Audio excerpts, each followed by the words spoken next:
And this notion that Stalin personally is responsible for these millions of deaths. There were millions of people pulling millions of triggers for all these deaths. Initially, Hitler did incredibly well. I mean, his blitzkrieg, incredible. If he had quit right there, he would have gotten away with it and probably be considered a brilliant leader by Germans. Putin, he's made a pivotal error. He has no back down plan.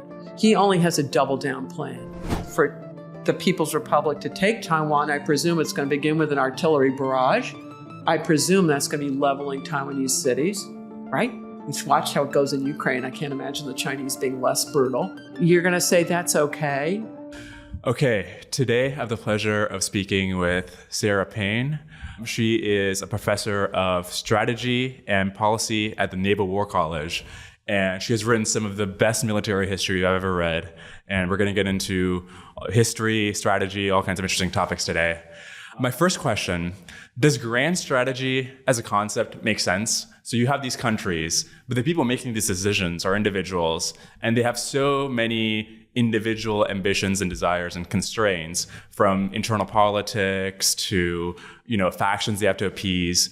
Does it make sense to talk about countries having strategies? Before I get going, I have to make an obligatory disclaimer, which is what I'm about to say are my views. They do not necessarily represent those of the U.S. government, let alone the U.S. Navy Department, and much less the place where I work, which is the U.S. Naval War College. Okay, so now that that's over, on to grand strategy. Yeah, it is useful. I'm going to define grand strategy as the integration of all relevant instruments of national power in the pursuit of national objectives. If you think about modern governments in the West, they have cabinets, right? And they sit before the president. Those cabinet portfolios represent the different instruments of national power. And can you imagine trying to run foreign policy without having those people at your table and coordinating? And if you look at countries that have not coordinated all instruments, for instance, Japan in World War II versus Japan during the prior period of the Meiji Restoration, by the time the Japanese got into World War II, they're really prioritizing the army and the Navy too, but the military as their main instrument of national power. They are not coordinating with civilians, right? They assassinate those people. And they got into deep, dark trouble. They didn't listen to their finance minister who told them it was unaffordable. So yes, grand strategy is absolutely necessary. And the idea is you have national objectives. You want to increase security somewhere. You want to improve your own security. That would be your big objective. You want to improve trade, whatever. And then you need to think about all of these different instruments of national power and how you're going to coordinate. Those who don't coordinate get into deep, dark trouble. Right. So, but maybe having a coherent grand strategy is the ideal. Yes. But if we want to understand history, you just mentioned the case of Japan. Previous guest, Richard Rhodes, who wrote The Making of the Atomic Bomb, talked about how after the war, the different branches of the military were competing with each other to see who would get more funding, and who had access to nuclear weapons was a big part of that, and how many. So if throughout history we look and we see lots of competition between the different parts of the government in ways that explain their choices. For example, in the case of Japan, why they invaded China instead of pursuing a maritime strategy, then isn't it more useful to just talk about the factions and the individuals rather than the strategy of the country? I think it's the individuals making their arguments for what they think the strategy should be. And I'll give you an excellent example of how the sausage is made. So I was using the Eisenhower archives a number of years ago. And so here's the Allied commander from World War II, then President of the United States. And what he would do is bring in all the relevant parties to whatever the decision is. He would have them recommend various courses of action, and they would differ arguments and counter arguments. And then they would hash it out and come up with some kind of combination of all or choosing one of them. But yeah, there's going to be a big debate. People are going to have all kinds of different ideas. In fact, this is one of the great strengths of democracy is you have to listen to the counter argument. Or the counter argument is called you lose the election and the other party is in. But the notion that you're going to streamline it and not have disagreements, that's what dictators do, and they have problems. They double down on bad decisions. Yeah, that's actually one of the questions I eventually wanted to ask you, is that in World War II, we see that many of the countries had really coordinated and also really well-apportioned budgets and spread between their different branches. And in the case of Japan, they didn't. I guess, is democracy the answer for why the U.S. and Britain better coordinated their... Part of it, and I think part of it's a different issue. If you think about who are the strategic leaders of World War II, they're the conscripts of World War I. Think about people slightly younger than you, maybe your age as well, if they survive to come off that front, then they come back and they want to start families. It's the Great Depression. It's terribly difficult. And then when they get to the age where they're going to be strategic leaders, they have the horror of sending their own children in. And so they thought deeply about what had gone wrong in World War I. This is in the West, particularly Britain and the United States. And their answer was institution building on a massive scale and integrating, it is all elements of national power. This is when you've had the National Security Act passed in the United States, setting up all kinds of organizations, et cetera, to National Security Council, among other things. And then you're setting up the United Nations, NATO, all manner of things. That's a lot of it is coming off of World War I, the horrific war, and then doing a better job in World War II. What I'm curious about is why, you would think that the victors of a war would be the ones whose perception of reality is the most inflated, whereas the losers are the one who have to come to terms with why they lost. Whereas we see the opposite. The U.S. had such good leadership, Patton, Curtis LeMay. There's so many great generals that came out of that time. Whereas in Germany, Hitler himself fought in World War I, so it's hard to explain why he made so many mistakes. Initially, Hitler did incredibly well.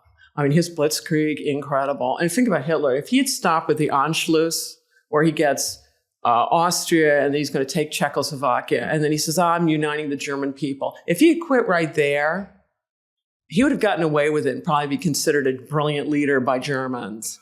But then hubris, right? The blitzkrieg worked so well. His generals told him he couldn't do it, but of course it worked. And then he goes further and overextends, et cetera. When you look at what you think are great generals on the Western side, they are great generals.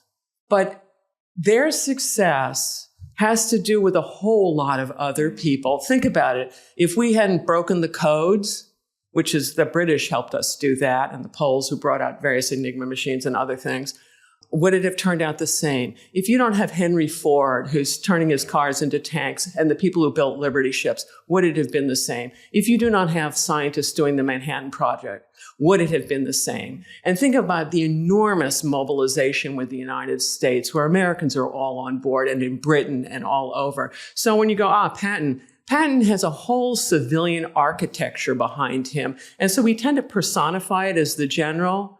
It ain't so. It's everybody. Now, you mentioned that if Hitler had stopped, I guess, in 1939, after he had expanded the borders of Germany beyond where they had ever been in history. I want your opinions on what is the latest at which he could have stopped, and maybe not avoided war, but at least solidified and consolidated the biggest possible empire. So various options could be, one is just after 1939. Yeah, there, quit. What if he invades Poland with the Soviet Union, but he doesn't invade Russia after or declare war on the United States, and maybe at some point negotiates a peace with Britain? Would that have been possible? And what about after the fall of France? Then he could have just controlled all of Europe. All right, A, I don't know. But B, I think he could make the ploy of, I'm just a continuation of Bismarck. I'm fighting these limited war. I'm uniting the German people. That one he could maybe be able to sell. That's why quit after Anschluss. The moment he's going into genocide against the Poles, because Poland's why Britain gets in the war. The once he's into Poland, we're off to a different race. Right. But is that a race he could have won, or at least settled? In that maybe if it wasn't for Churchill, and at some point, let's say he gets out of the government, and then they're just like, we'll just let Hitler have Europe. He doesn't go to war with America. Could he just have? Is it possible that there's a world in which Hitler just controls Europe? Well, I think the problem with your question is that's not who Hitler was, right? He wrote in Mein Kampf exactly what he wanted to do, and that what you're describing is not what he's about. If he were about combining with the West and taking parts of the Soviet Union, maybe, but that's not what he's about. He's about, has this whole genocidal program that goes with him. There's another issue is if you take too much, like if you're going to go kill off the Poles never give up. They went through 3 partitions over their history. The Polish identity never disappeared. That if you do that, it never goes away. You will never have stable borders. And then it's easy for others to fund insurgencies because you have this dominated population that hates being dominated. It's not stable. Then you think after Blitzkrieg, suppose that before Stalingrad, he had stopped. And at that point, didn't he control like 30% of the Soviet Union? He'll never hold it. He'll choke on his acquisitions. Did Germany have the power under another leader to just hold that whole section of Eurasia? All right, I'm going to flip this whole argument. So you're talking about people doing territorial conquest, right? And taking things and butchering enormous numbers of people to get it. You can watch this in real time in Ukraine. This is how it goes. You're butchering a lot of people. You're destroying wealth at an incredibly rapid clip. You can do that, but it's really wealth destroying. Since the Industrial Revolution in the West, there has been a growing consensus that that's probably not the way to do things. We are far better crafting international institutions, international laws, treaties that we sign on to, the parts that we want to, and then we adhere to them. And then that allows us to go all over the world running our little credit card transactions. No one kills us, and you can make a lot of wealth, right, doing that. And that was the conclusion that if you look at since the Industrial Revolution, who's making all the money? People who buy into that system. And the Hitler territorial expansion is, in a way, it's a real throwback to a pre-industrial revolution way of managing your national security. This is how traditional continental empires always did it. The Industrial Revolution with economic growth, compounding economic growth, offers a completely different alternative, which says we're going to do compounding wealth by having rules that we can all adhere to, and then we'll run our commercial transactions that way. Now, why was Russia so robust against, not initially, but eventually so robust against pushing back against the Germans? Despite losing tens of millions of soldiers, the government doesn't collapse like the Tsars did in World War I. And not only that, but a communist country is able to produce these really advanced tanks in large and reliable numbers. There's so many mysteries there, like why central planning worked, why the government didn't collapse, despite the fact that Stalin, killed off so many of his people. He would have been hated, right? But Hitler killed more and was more hated. What you're thinking about is, what did the Russians do? I'm going to flip it. What did the Germans do? A useful concept comes from the Samuel Griffiths translation of Sun Tzu, which talks about death ground. What's death ground? It's when your enemy puts you on death ground, which means they're going to kill you. And therefore, you have no choice but to fight. Because if you don't fight, you're dead. And even if you fight, your odds are poor, but at least that's the only way you're going to get out. The Ukrainians initially welcomed the Germans. Why? Because Stalin and friends had imposed the terrible famine of the early 1930s on them, and they couldn't imagine that anything would be worse than that until they met Nazis, who then had them dig their own mass graves. The Ukrainians rethought that whole thing. And if you do this to people, you will conjure a formidable enemy. So that's what happened to Russia. You can see it happening to Ukraine now before your eyes. Go back before the invasion of Crimea in 2014. You've got Ukraine, which has a very corrupt government, and people were at sixes and sevens about whether they want to do Ukrainian things or Russian things.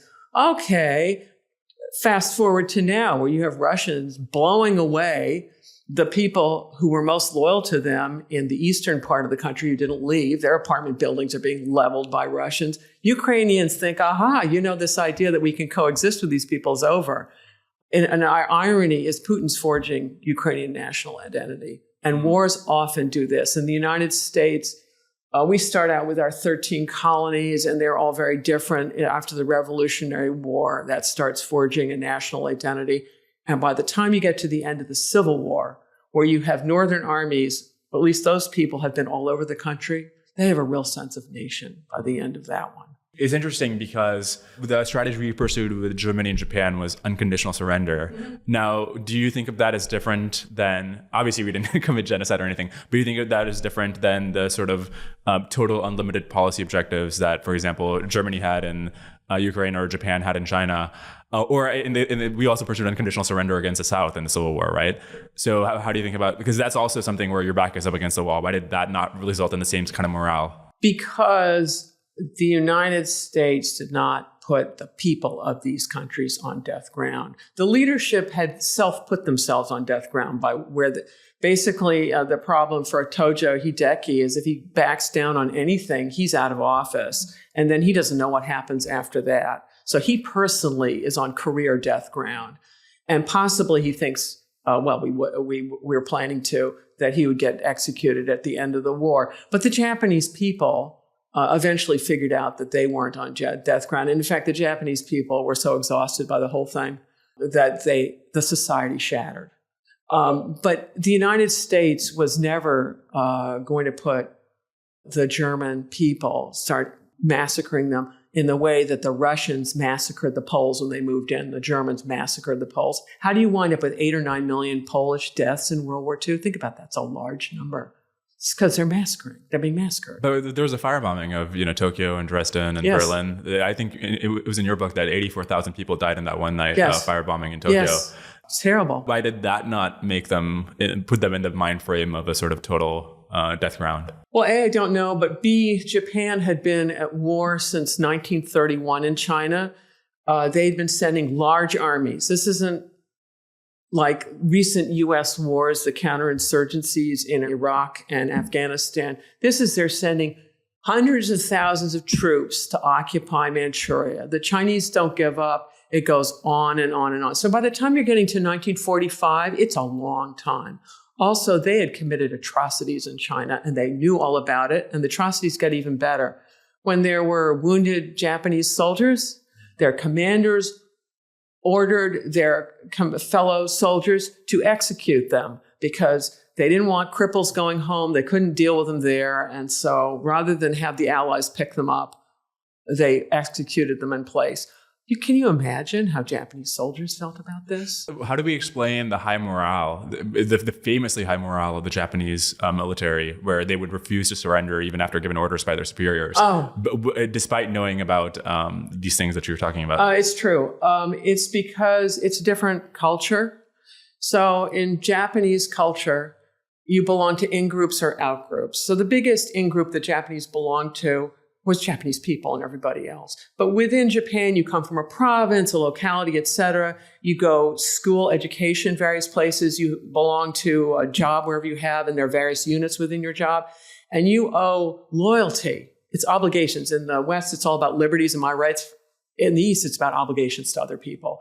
And so you owe obligations to all of these organizations. And when soldiers are thinking about war, they're not thinking about grand strategy. They're thinking about operational success. So the moment you as a soldier start losing a battle, instead of in the West where you can retreat, you can surrender, and it's not dishonorable because you're going to live to fight another day. In Japan, you're a failure. And therefore, if you come home back as a failed soldier, you bring dishonor to yourself, your family, your locality, anyone you are associated with. So that's why it is so difficult for them to surrender. However, by the time you get to the end of the war, they are so exhausted. Think about it.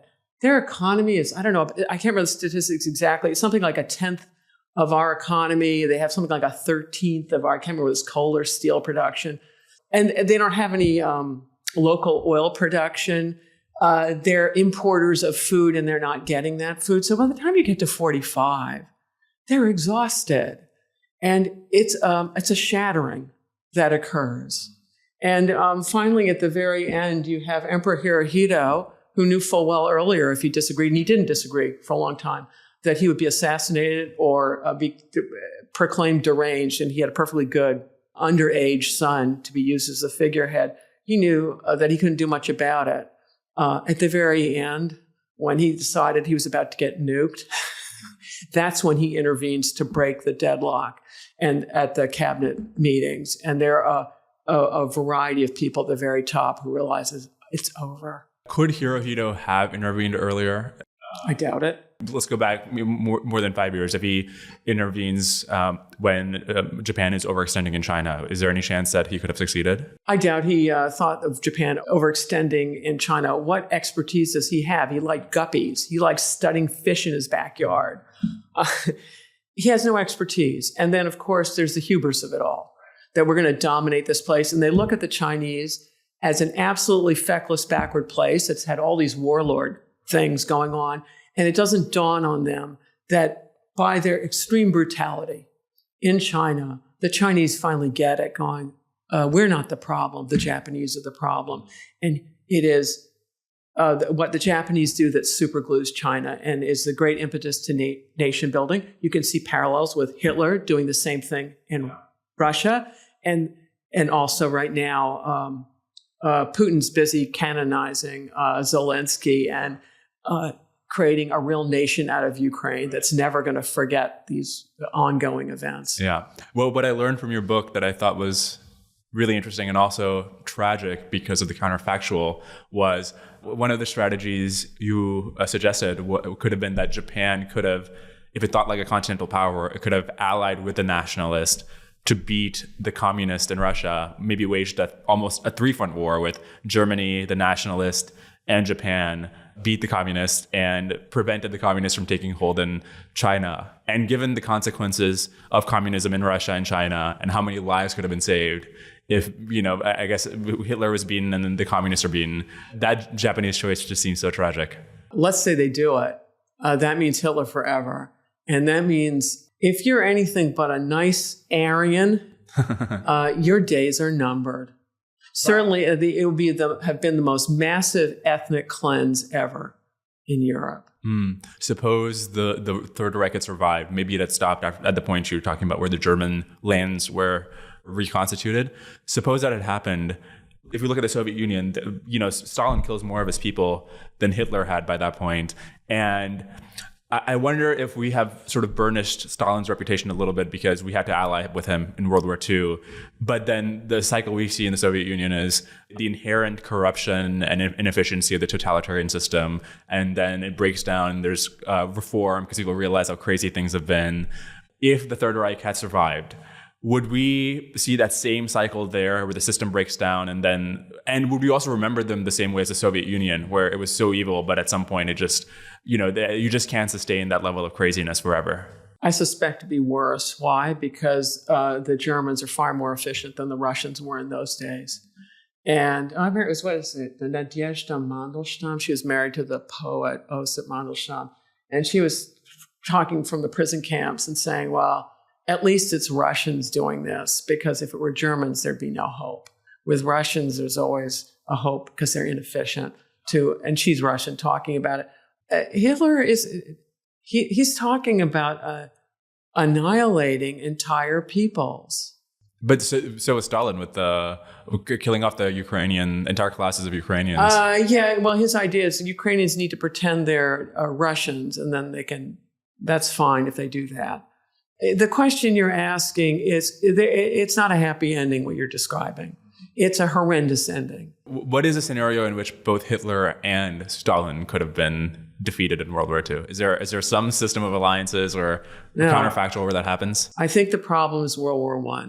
World War I has enormous consequences. It is the West, in fact, all sides allowed their generals to make strategy. No one is doing grand strategy in World War I. It's all about operational success. This is what we're all going to do. And then the generals keep sending people, waves and waves of young men up over the trenches. And what do you think is going to happen to them if you send them over the trenches? This is how you get these horrific death rates, hundreds of thousands in a battle. In our own day, it's inconceivable. As a result of that war, not only does it upend Europe, by getting rid of the Austro-Hungarian Empire, the German Empire, the Russian Empire, gets rid of all of those. And so you have a massive power vacuum. But it puts two really pernicious ideologies on steroids, fascists and communists. And that's how you get all that evil, is out of a gross mismanagement of World War I. Once they're off and running, you got problems on your hands. And you've got a long solution. So back to your initial question, does grand strategy matter? Yes, it does. Look at World War I when they didn't practice it. And when the civilians, they allowed the officers to make all the decisions. Britain is a country that is maritime by geography. Britain built a continental-sized army. That is not Britain's great strength in World War I. And it was the beginning, the victory in World War I, but at horrific cost was the beginning of the end of the British Empire. Britain is the only country that fights Hitler from all the way from 1939 to 1945, whereas Stalin only fights Hitler after he himself is invaded and in fact collaborates with him to dissect Poland. After the war, Stalin, Russia expands to beyond any ambition that a czar might have, from Eastern Europe to Manchuria. Well, I guess not Manchuria, but whereas the British Empire is about to collapse and it loses all its territories. What explains the sort of the differing outcomes of the two countries post World War II? And why did the post-war objectives of Stalin succeed much more? Does it mean like retaining empire versus losing empire? Yeah. Okay. They're fundamentally different kinds of empires. So Russia is a classic continental empire. What it owns is contiguous. Right. Britain's empire was all about trade and having enough coaling stations around the world. That was initially what it was all about. You got to have coaling stations everywhere, and then you want to get the trade through. And then what the British did is they trained barristers all over the world. What are barristers? They're lawyers. And local people, right? And so it lays the basis, not on purpose, but in fact, of having international law, where people who are eventually going to be running these independent countries have a legal training to use international law to their own country's benefit. But anyway, so Britain has this non-contiguous event, and after the war, it does not have the ability to hang on to them, particularly because nationalism, think about nationalism. Nationalism starts in the Napoleonic Wars. That's what Napoleon leverages, is the levée en masse, his armies, because French people feel nationalism, and it's incredibly powerful. And nationalism has been spreading its way around the world ever since. Once you have nationalism, have fun hanging on to a non-contiguous empire, because the locals are going to fight and resist. It will make the commercial advantages, there won't be commercial advantages. It'll be too expensive to hang on. So Britain, in most cases, did not fight to hang on to its empire. It left and negotiated its way out, whereas France did the fight in Vietnam, which it lost, and the fight in Algeria, which it lost. The British didn't do that. Now, Russia is a different event. It's all contiguous. Wherever that Red Army is, it can hang on to it. And so, it hangs on to Eastern Europe forever. Great cost. But if you look over time, initially Stalin rebuilds and does quite well. But then you start looking in its 60s, 70s, all of a sudden their growth rates are not like Western growth rates. And they're still growing, but the difference is growing. And the compounding effects of this are enormous. So that if you fast forward to now, Russian standards of living are, I think Russia's entire economy now, I know it's lost all these territories, is less than Mexico. There's nothing wrong with Mexico, but the Russians have this idea that they have this huge, they don't. Yeah. And the compounding is a very important point, because I think Tyler Cowen has this example in one of his books that if U.S. economic growth rates had been 1% lower every year from 1890 to basically the 20th century, if they had been 1% lower each year, the U.S. per capita GDP would be lower than that of Mexico's. Bingo. And this is, to give a tangential comment, this is how sanctions work. People look at sanctions and go, they don't work because you don't make whoever's annoying you change whatever they're doing. What they do is they suppress growth. so that whoever's annoying you, over time, you're stronger and they're weaker. And the example of the impact of sanctions is compare North and South Korea. Right. Yeah. It's powerful over several generations. Right. Now, but to the question about why Russia did so well. Or in terms of after World War II ended up with so much. But before you say they did so well, look at the tens of millions of people who died. But that's my point. I mean, it's horrendous, the cost. So I should say why Stalin did so well. Well, yeah, because other people died and he lived, and he kept his dacha. Okay. Right. The reason I ask it in this way is because I'm trying to understand the counterfactual in which it doesn't happen because it was so bad. Did the failure of FDR to be sufficiently anti-communist, especially towards the end of the war, that contribute to how much land that the Soviet Union was able to accumulate? Oh, well, there's a choice at the end of the war. So there was some talk about whether to invade up through the Balkans and try to put Western armies there. Okay, so let's put you back in time as a serviceman. And you look at it and go, do you want to lose your life by going up through the Balkans? Or are we just going to call it a day? And also, by the way, Stalin is a land power with a huge army in place. Gives me a fighting at advantage. Do you really want to lose your life doing that? And you have U.S. leaders looking at it and going, this is going to be good enough. Because the costs are too high. Because, there's this sort of narrative that FDR was almost a communist sympathizer. It wasn't that. It was just this strategically didn't make sense. Well, he died, right? So we don't know fully. But he was mobilizing the United States to prepare for war while the America Firsters, because were saying, no, isolationism is the way to go. So he was preparing all of that. And yeah, you have to, if you're going to defeat Hitler, if you are an offshore power like Britain and the United States are, as in the Napoleonic Wars, you need a local continental power with a huge army if you're going to deal with that continental problem. Russia has that army.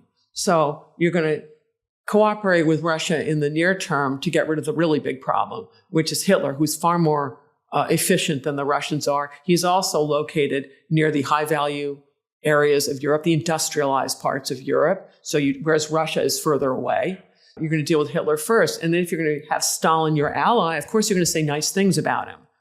Well, that doesn't make you a communist. That just is managing an alliance. What are you going to spit in his face while you're fighting the war? But why believe him when he says that, and you all said that there will be elections in Eastern Europe once the Soviet Union? Oh, well, we tried. We tried very hard. The Britons tried very hard, particularly in Poland, because think about why does Britain get into the war? It's over Poland.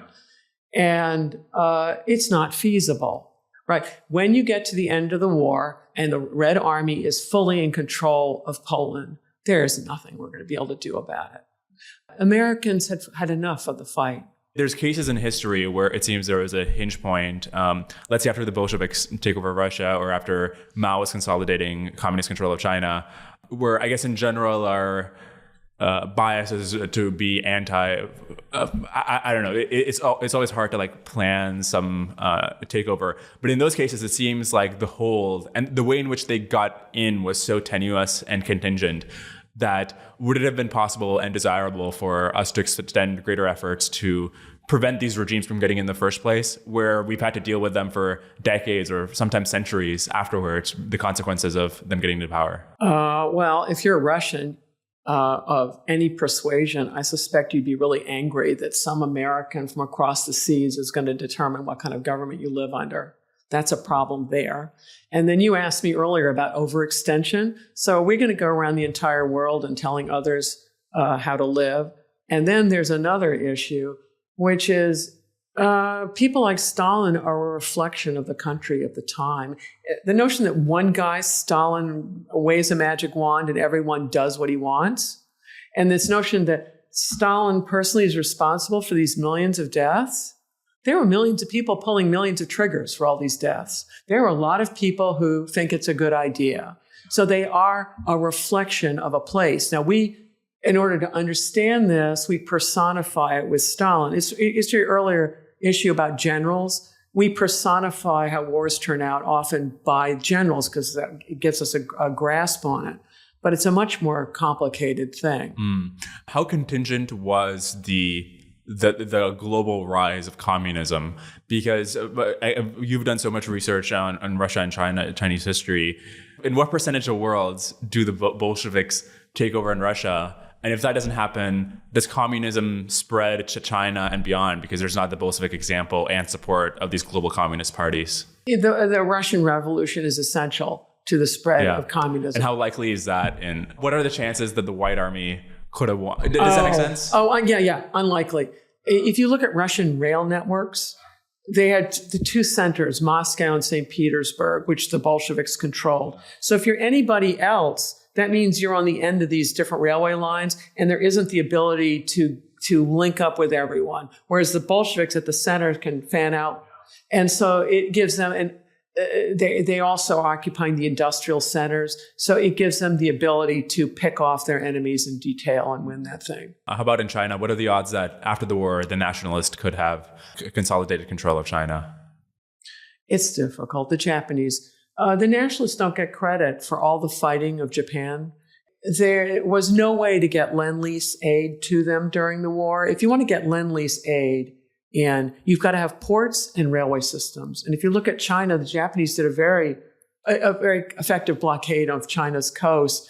So we're trying to fly stuff over the hump, which is the Himalayas, and you're flying jet fuel over the hump so that the planes that you also fly over the hump, that you can then use them. It means that there's no way to supply the nationalist armies. Yeah, they do some things in Burma, which arguably is a terrible mistake. I suspect it would have been far better leaving Chiang Kai-shek with all that stuff. And then it would have been useful for him in the final stages of the war to get a few wins against the Japanese to make him look good. But basically, the Japanese had eviscerated his armies. And then think about it, as the communists, you constantly blame the incumbent government. Oh, all of our problems, it's all about the nationalist corruption. And they are corrupt, don't get me wrong. But the reason they're having troubles is because of the Japanese. So the Japanese did end the nationalists. One interesting point you made in your book was that not only were so many nationalists killed in the conflict with Japan, but there was a selection effect that the sort of most competent and brave were the first soldiers to die, and that left not the best of the crop left to fight the communists. That would be speculation. That's also a comment that's been made about World War I, that Britain, for instance, lost so many of its best.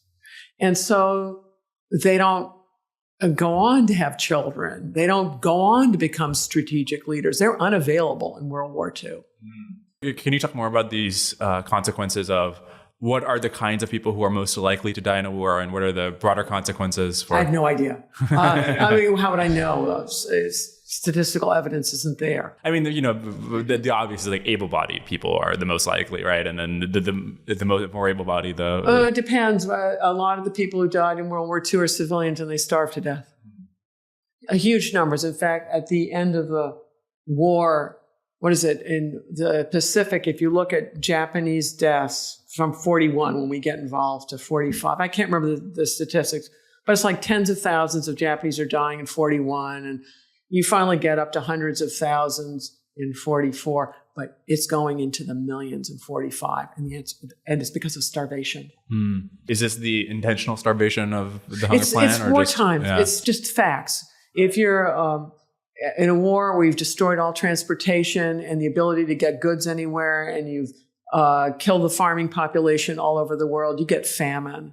And by the way, this is an argument for when people say, well, the atomic bombs, can you avoid doing that? That ended the war really fast and probably saved millions of lives because they didn't starve. I mean, the war was over and all of a sudden you're starting to ship food around.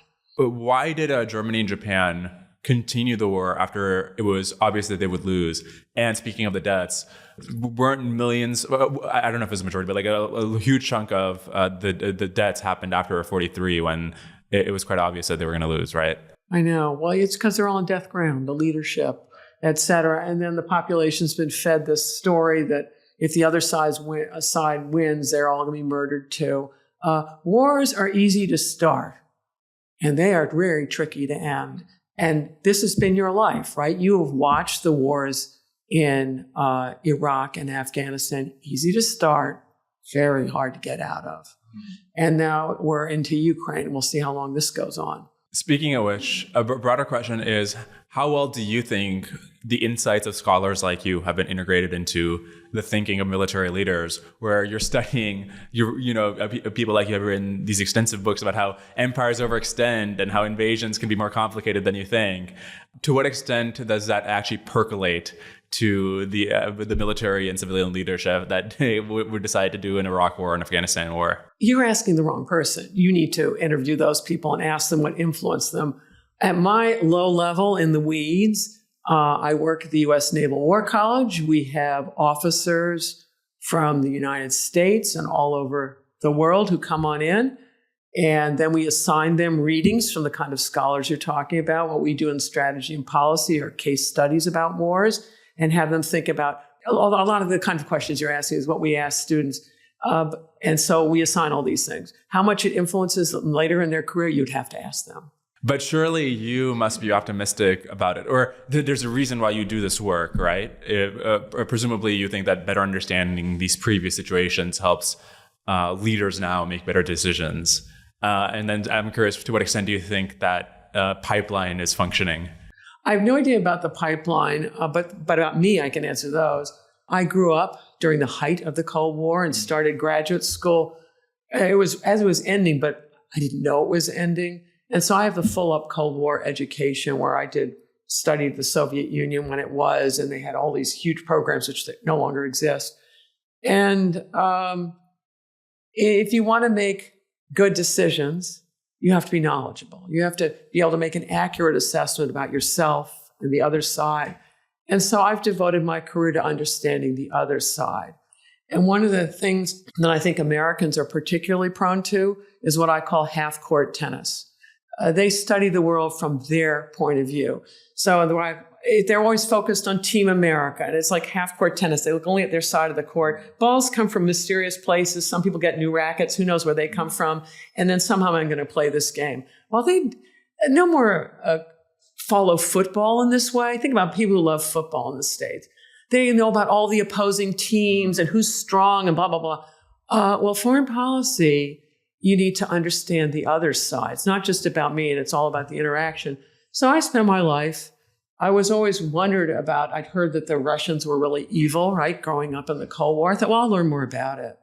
And so I studied first learning about Russia, and then I decided I was going to learn about China. And I realized, I'll learn about those two. Japan's in there, so I got to learn about Japan, and wound up studying their relations and tried to be open-minded and understand the world from their point of view. Not that it's right or wrong, but just trying to understand it. So for your point of view, when you're picking up a book and you want to avoid half-court tennis, give the book a 30-second rule. What's that? Go flip to the bibliography, flip through it for 30 seconds, and see if at least some of the citations are in the languages of the countries being discussed. Right. Because how much respect would you have for a book about the United States that has not a single source in English?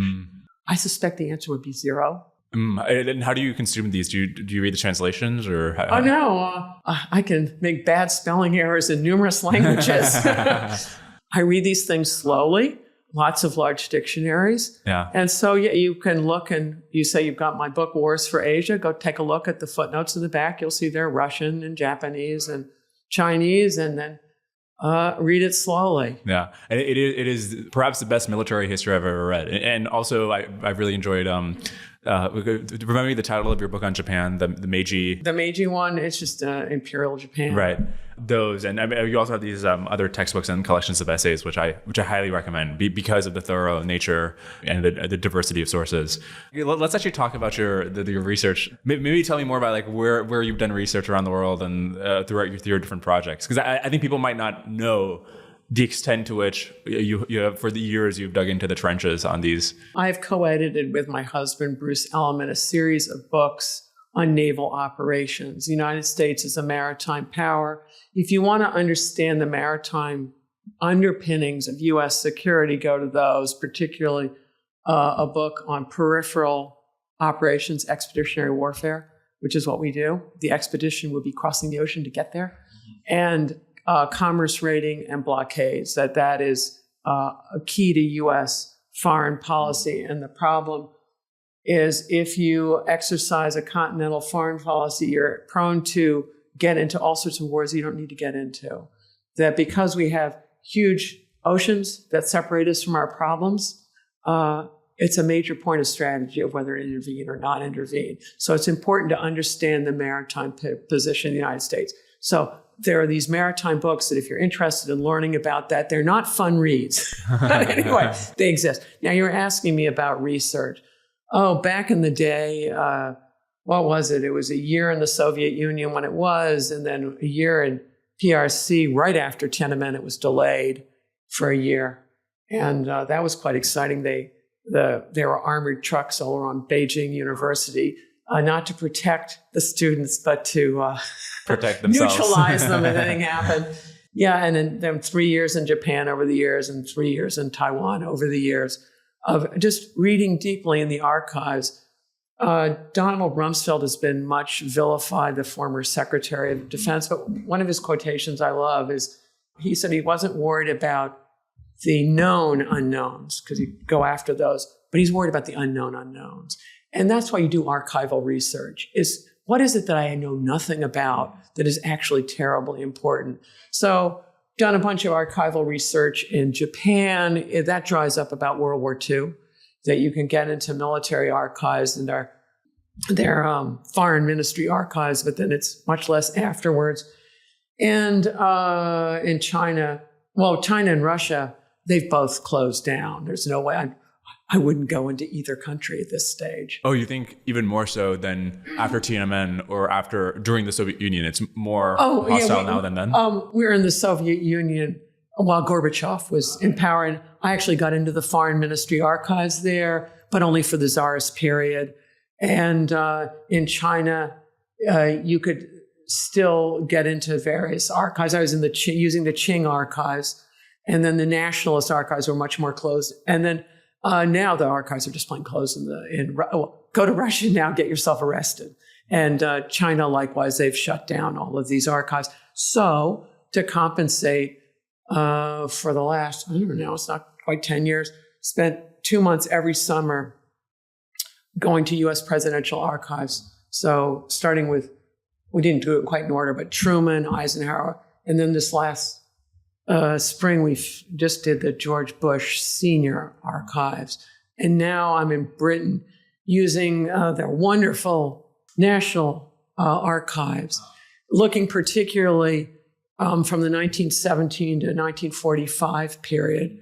And I'm researching the Cold War, and you go, but the Cold War didn't begin to 47. I would argue the Cold War began in 1917, because we have this notion that, I decide when wars begin, or my side, not quite, if the other side declares war on you.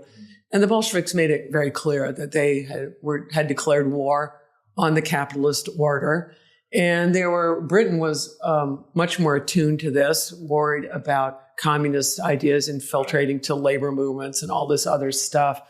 And so I'm reading their archives, whereas the United States was much more asleep at the switch. To what extent were, not the United States as a whole maybe, but factions within the United States, this is a common sort of theme that, we're the educated classes, very naive about communism, and to what extent did that play into the delay of the United States into, recognizing the Cold War? You talk about in your books about the Red Star over China. Was that the name of the? And then there was another one. There was another bestseller. Edgar Snow. Right. And there's Jack Reed's 13 Days or something. Right. What was it? I think it's George Bernard Shaw made a comment, is that if you haven't been a socialist before the age of 30, you have no heart. And if you remain one after the age of 30, you have no brains.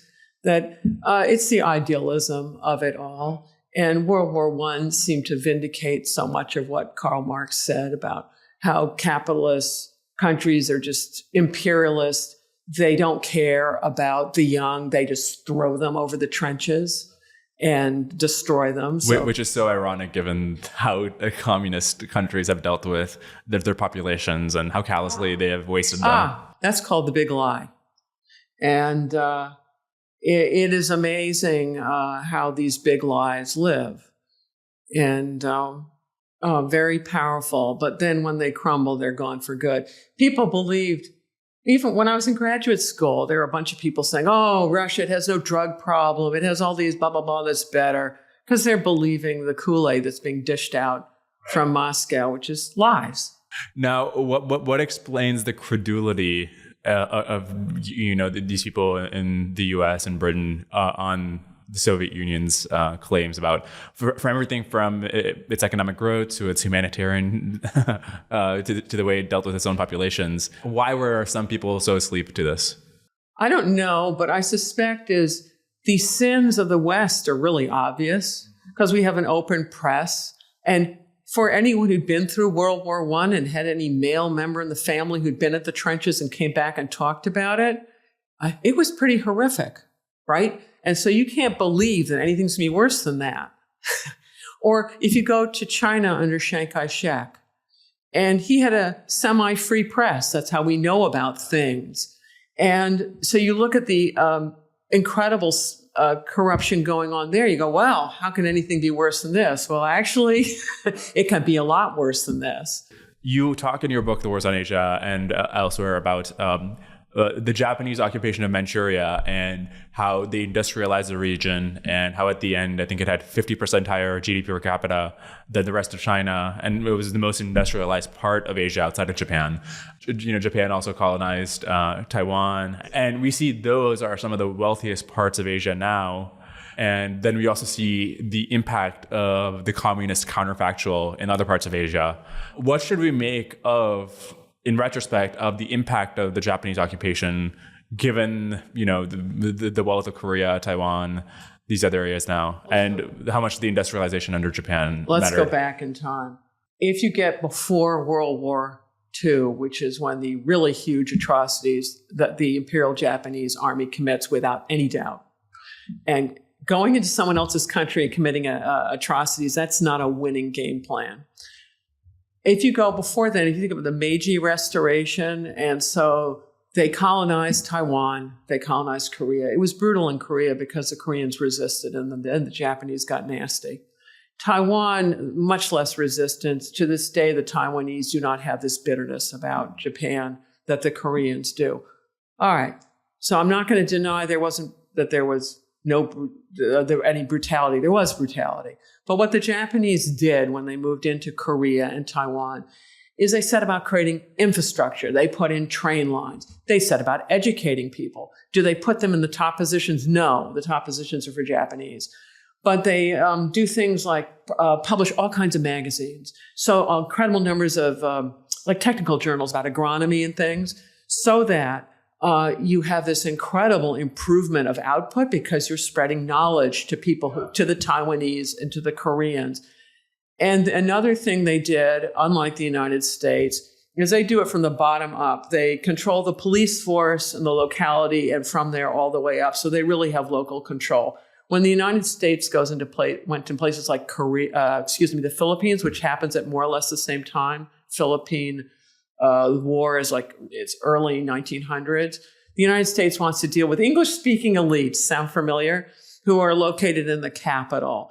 And so we try to negotiate that way, but it never modernizes what goes on. These very traditional and actually not conducive to growth relationships of massive land control by landowning, not particularly efficient classes remains. The Japanese do it by literally building local organizations from the bottom up.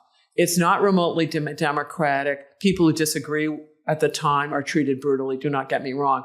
But it turns out it's a very effective means for economic development because when they're booted in 1945, the Koreans and the Taiwanese actually have something to work with, and then they're often running. And Chiang Kai-shek, who'd been horribly corrupt in the mainland, he could not do land reform in the mainland. Why? Because that's his officer corps. They will kill him. In Taiwan, he can definitely redistribute Taiwanese land, no problem there. He comes in with all the weaponry, redistributes it's bloody doing it. He offers the Taiwanese bonds. I think it's going to be like the lousy bonds that he distributed on the mainland. Turns out those bonds were worth money. That I don't know how many years on it was that people actually collected on their the bonds for all of this. So the Japanese actually had many of the pieces for a really effective plan for economic development. And if you look at China under Deng Xiaoping, who's he imitating? The Japanese. Deng Xiaoping is rather like a parallel, his generation, to the Meiji generation. And think what came after the Meiji generation. Bad news. Well, we're into Xi Jinping. Oh, that's bad fascinating. news. We're into bad news. But do not deny the achievements of the Meiji generation. Yes. They're enormous. And then because Japan does all the atrocities, they can no longer brag about these previous things. There's so many interesting things there. There's a book, How Asia Works, by this economist, Joseph Studwell, where he is trying to analyze why Korea, Taiwan, Japan did so well after World War II. And in the case of Korea, he tells a story where I think they have this factory where they're starting to export goods. And, they're working like 6-7 hour days. And the floor manager tells one of his underlings, the money that I think the reparations on which we're supporting this economic growth from Japan, or maybe they're talking about just the infrastructure in general, that came at the cost of your family being raped by Japan. So this is basically blood money that we're using to grow the economy. You better work hard to make sure it was worth it. But okay, sorry. The broader question I wanted to ask was, so the economic development what Japan is doing in Manchuria, Korea, Taiwan, if they hadn't made this mistake of fighting a war with America, let's say something like the Japanese Empire survives and isn't crazy militaristic. I don't even know if this is a question, but I'm just thinking about the counterfactual where we could have this like really wealthy and prosperous area of Asia. Let's go back to our wonderful America firsters of the 30s. And the Great Depression hits, and it's a mess. And so what we decide is we're going to have tariffs. This is the Hawley-Smoot tariff. In 1930, we're just going to wall it off because we got to keep jobs for Americans. Okay, this is half-court tennis. You're not thinking, well, what's everybody else going to do? Retaliate exactly in kind. So for the Japanese, who had been good citizens within the international order, they had maintained really high positions in the League of Nations, which we'd been irresponsible and never joined. The Japanese, this pulls the rug on all the Japanese who'd said, we need to cooperate within the international order. Japan's trade dependent. What are they going to do? No one will trade with them. Their closest people won't. Okay, they look at the world and they go, well, we need an empire because we got to have it big enough so that we get food and the basics for us. And that's where, so 30 is Hawley-Smoot, 31's invasion of Manchuria. So let's go back to grand strategy. This is Americans having no grand strategy of not thinking deeply about life is an interaction, right? I can tell you whatever I want to, but then you're going to make your own decisions. If I don't consider what your decisions might be, I'm going to be in deep, dark trouble. And I think about Hawley and Smoot. They didn't live to see what they wrought. A lot of young men across the world died because of that. People like them, failure to think more broadly. And think about it, the lesson of the Great Depression.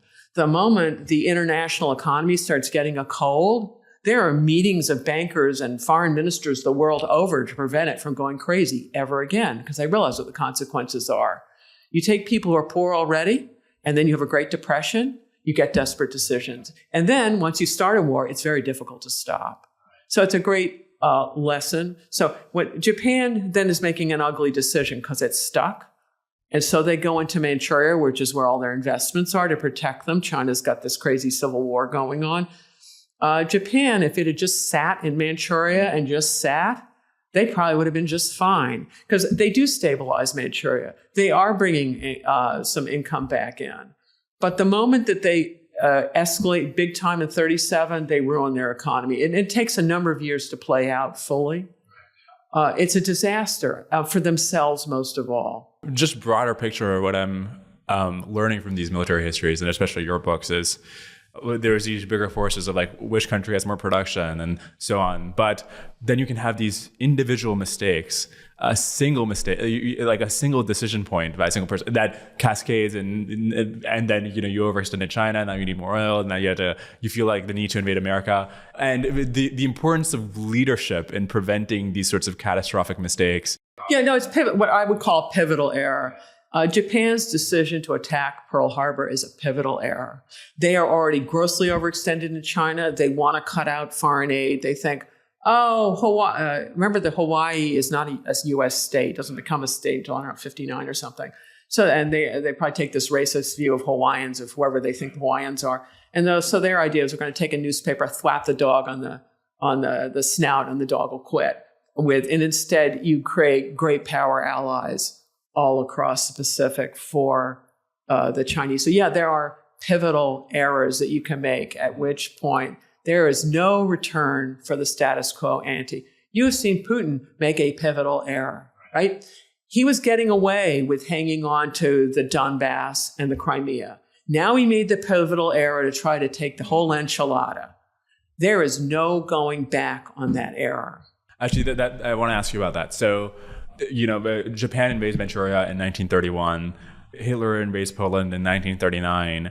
And in retrospect, we think of them as part of the same great global conflict, whereas they were separated by 8 years. I wonder if you think of Ukraine today as 8 years down the line, or the things that could come, maybe not as a consequence, but at the same time as this, which could lead to another global situation. Do you think that it could cascade into something like that? Of course. Yeah, this is the problem right. With all of this. Of course, it could. And there are many people working to prevent this from happening. You see all of these meetings where our leaders are meeting with each other. If you get into some global war with people with nuclear weapons, when the losers decide that rather than losing, they're going to go for one more roll of the die, which is a nuclear weapon, then the question is whether the people below them will actually implement the order, et cetera. Think about low probability but high consequence events. I don't know what the probability is, but I know the consequences are huge. And the probability is iterated over many years and decades. Right. Yeah. You've got to always not use nuclear weapons, right? Pandora has already, the box has been opened, the nukes are there.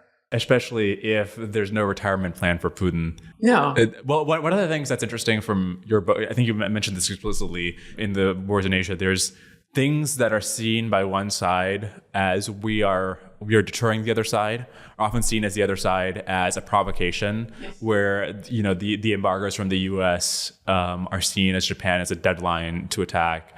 I think you had some other examples like this.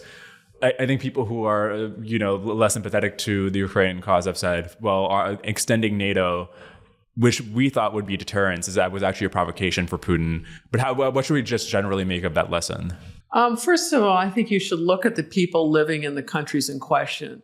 So before we decide that we're the important people in the world, Americans, or we're in Britain now, or Britons, and therefore anyone in between doesn't count, I believe that's wrong. So all of the countries that joined NATO desperately wanted to join NATO, right? And they've had a whole history of Russians doing terrible things to them. I'm not making it up. This is what Russia's been up to. They have been correct that Russia is going to do more terrible things. They were correct doing everything they could to get into NATO. And also be in the EU, and it's incredible. In my lifetime, I'm remembering what the standards of living of people in Eastern Europe that the Soviet Union had dominated and what it is now. Since they have been freed of Soviet domination, there's been massive compounding of standards of living. It's allowed people your age to travel the world, allowed to have aspirations in their lives, right? There's no podcasting. But if when you talk about, should we deny these things because we got some egos in Russia that want to maintain a continental empire? I cannot, or you cannot change how Russians think about things, right? The Russians have to, how they think about the things, that's their decision. But if you look at Europe as a peninsula, you're better off with more insulation from Russia than not. But isn't this another case of not thinking in terms of both courts or both halves of the court in tennis, where compared to the possibility of nuclear war, just nudging that number up and down matters far more than whether another country in Eastern Europe gets to be part of NATO or not? Well, I think what was hoped, and hope has been said not to be a strategy. The hope was that trying to get Russia to join the party. So trying to integrate their energy supplies into Europe, paying them good money for it, have them make lots of money on that, hoping that they would invest this into their road system, which is lamentable, and hoping that they would invest this to cleaning out their business laws, which are, it's horrendous trying to run a business there. As you watched right now, as different things get nationalized and taken over, and different business leaders who are successful wind up unaccountably dropping out of sixth floor windows and things, or old people always seem to fall downstairs. I think that's a special way of offing people.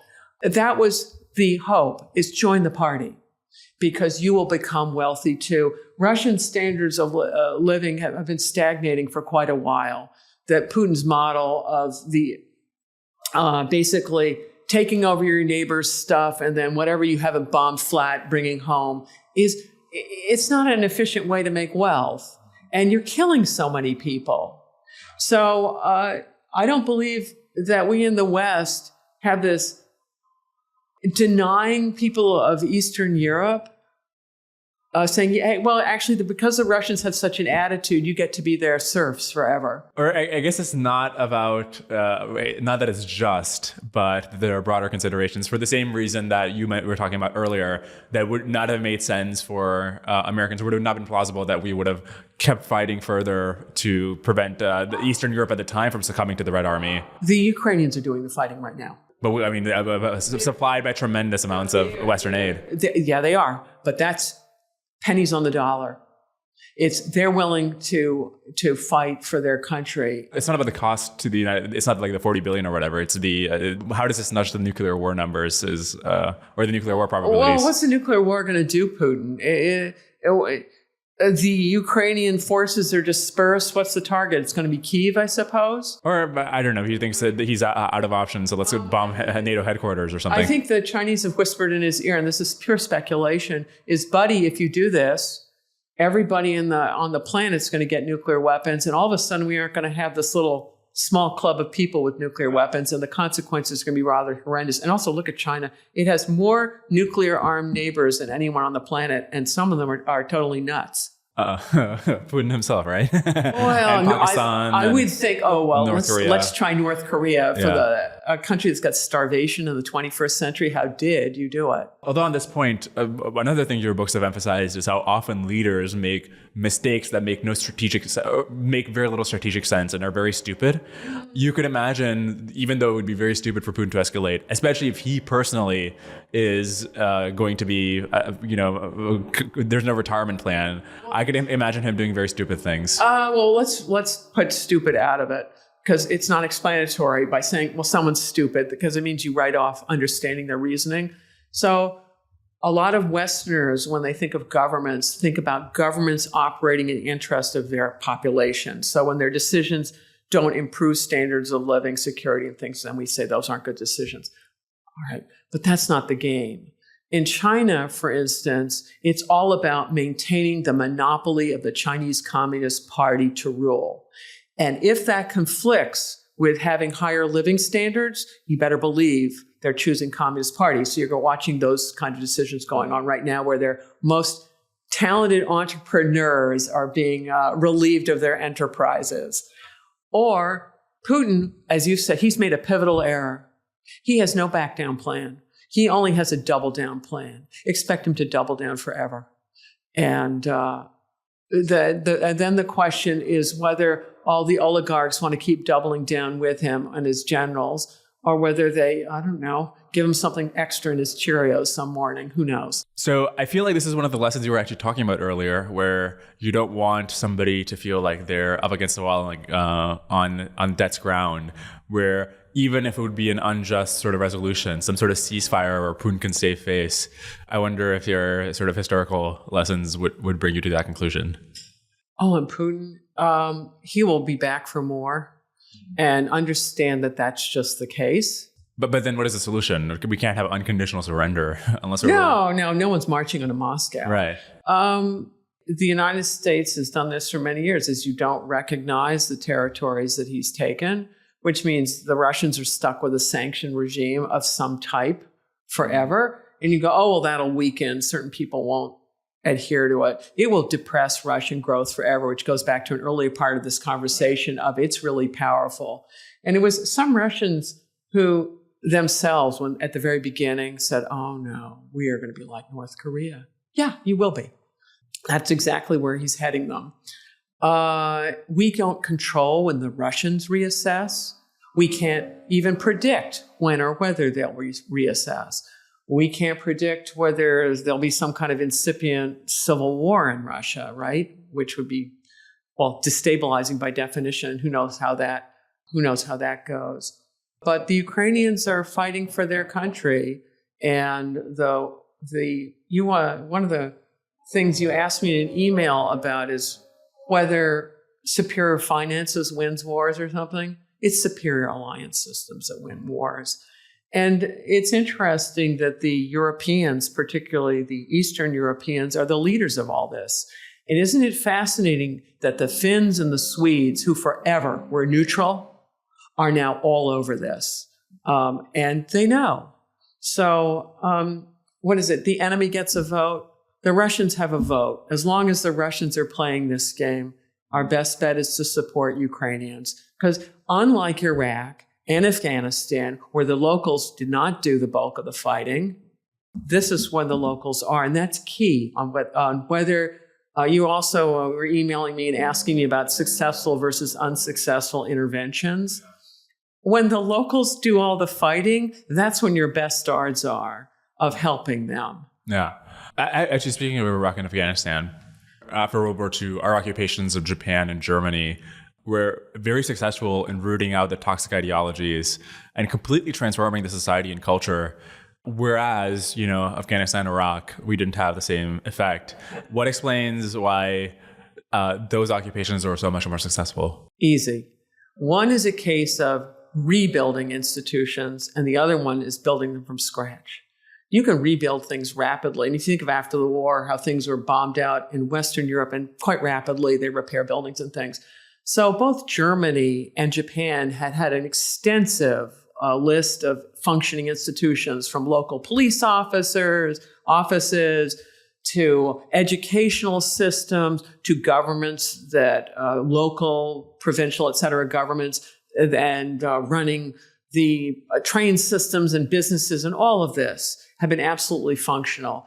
And so finding the expertise to recreate that is easy. And of course, Germans and Japanese will be living there, so they are very interested in rebuilding. And then what the key thing the United States then did, I know more about Japan than Germany, is the Japanese were hemming and hawing over what their constitution was going to be like. And so MacArthur finally got fed up. And in 1 week, he got his staff to write this constitution. And they're running around Tokyo, going to bombed out libraries or whatever, trying to find examples of Western constitutions so they can pull it all together. Because long before there's an internet where you can figure these things out. And they're figuring out what the constitution is going to be. And so they cook it up over the week. And what the Japanese think, the ones who are dealing with, they think, well, the Americans are going to leave. And so we'll go along with this constitution. But once the Americans are out, we're going to do whatever. And what Prime Minister Yoshida, he was the first post-war prime minister, he said, well, we thought we could change it back. But he realized because of the vote, universal suffrage, allowing women to vote, and there had been a certain amount of land reform, he said there was no going back. It permanently changed the balance of power in Japan. Another feature is the Imperial Japanese Army had so disgraced itself. Their strategy had led to the firebombing of the home islands. Talk about a total failure. So, and in Germany, the same sort of thing. You have universal elections and things. And it took a while to get the Western zones united because all the fighting with the Russians over their zone. You eventually get two Germanys, et cetera. But then you have a very competent post-war generation, both in Japan and Germany, who understood full well the horrors of the war that they'd been put through as conscripts.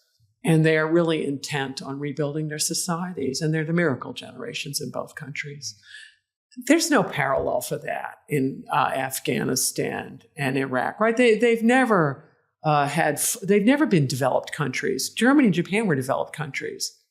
So, and then you think, well, how long does it take to become a developed country? Well, some people say centuries, right?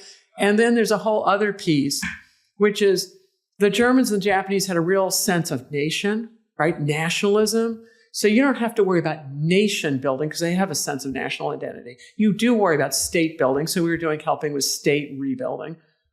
Well, in Afghanistan and Iraq, there's no sense of a nation.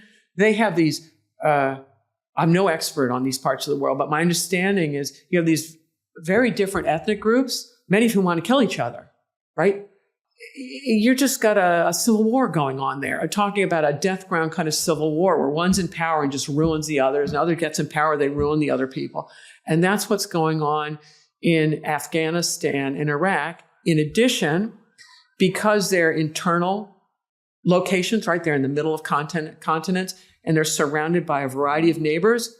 And if you look at those neighbors, you go, ooh, a bunch of those people are going to intervene. And they're going to intervene in very destabilizing ways. Very difficult. In Japan, it's an island. It's hard for people to intervene. Germany, we put a lot of money into it with having troops and of getting the German army and other things up and running. And this will be Ukraine's future, where they will they already apparently do have the finest army in Europe. And then they're going to make it very highly defensible before it's all over. And Europeans, as a group, understand that it is absolutely in their interest to have an impregnable border around Ukraine. It protects them all. And Europe doesn't threaten Russia. They would love it if Russia would join the party. Join the rules-based order. You'll make money. You'll do well. Except the oligarchs in question, this real minority of people who run Russia and Putin, they personally won't do as well. Well, now they're war criminals, so they're out of luck. Speaking of miracle generations, the Meiji generation, as you have written about, so many reforms learned from the West, improved every aspect of Japanese governance and economics and education and law and whatever. And within the generation, then you have people coming to power who make quagmire after quagmire, make mistake after mistake. And there's other cases like this where there's some cases where the countries manage to solve succession problem after a really competent generation. In Singapore after Lee Kuan Yew, it seems like the government has they've kept up the system which promoted such efficient bureaucrats. Whereas other cases where after Bismarck in Germany, you have the mistakes that led to World War I. What was the failure that the Meiji generation made that their level of grand strategy and insight was not carried over? Well, I wouldn't pick on them because they're brilliant. It's amazing what they achieve. And to go, well, so it wasn't perfect. No one's perfect. So I wouldn't pick on that particular generation. They're brilliant, as are Japan's post-war leaders. The way I look at it goes back to your initial question about grand strategy, is institutions are really important. Institutions structure decision-making.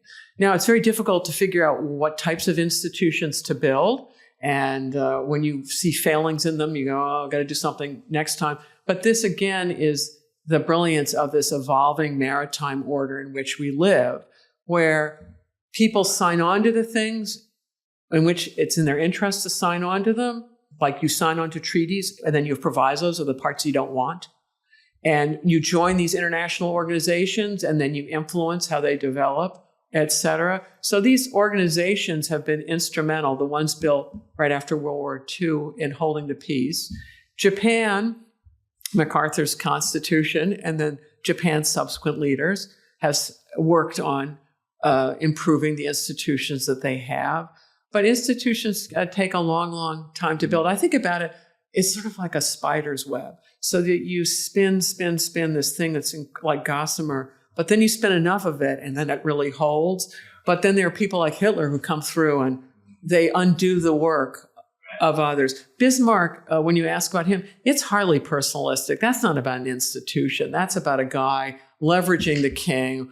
There's a reason for getting rid of royalty running the show And then, there are emerging institutions in Germany, a general staff and some other things that are very important. I was about to mention, well, another maybe generation that managed to create good institutions was the American founders. But then there was also the failure that led to the Civil War, right? So even there, some institutions were weak. Our original sin. Right. Slavery. Yeah. We were talking about, Taiwan and its development. We'll get into Taiwan in a second as part of the invasion, but let's talk about Taiwan. So that's where the nationalists went after the Chinese Civil War. I think until recently, the narrative has been that the CCP is incredibly competent and very good at engineering good policies and economic growth in China. And then we look at Taiwan, and obviously it's so much richer than China on a per capita basis. Would that have been what China would have been like if the nationalists had remained in power? Unknown, because when the nationalists came to Taiwan, they were in really deep, dark trouble. And one of the ways the Taiwanese have maintained the moral high ground, which is necessary for them in order to guarantee foreign aid, is being democratic.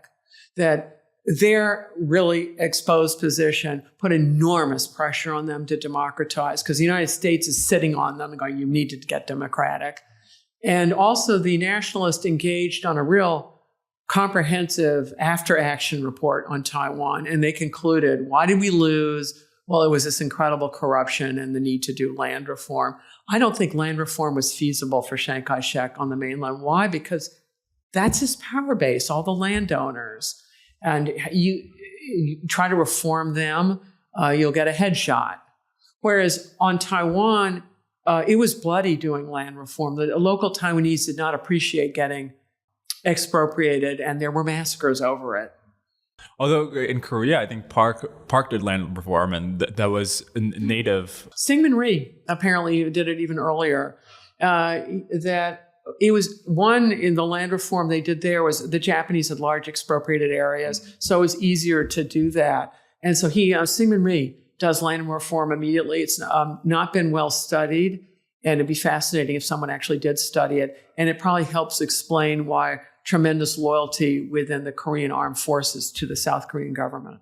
Yeah, in How Asia Works, Studwell makes the interesting point that because these countries are so overflowing with labor, that it makes sense in these countries. So instead of having a single landowners with large tracts of land, having lots of peasants who can tend to mechanization, maybe not the best idea when you have so much labor that can actually do these things that are not scalable. Okay, anyways, going back to Taiwan. So modern day, now China, because of zero COVID, less foreign investment, state intervention in the economy. I think, consumers aren't spending as much. The economy, the growth rate is slowing. And obviously because of demographics. Does this increase or decrease the odds of Chinese action on Taiwan? I don't know.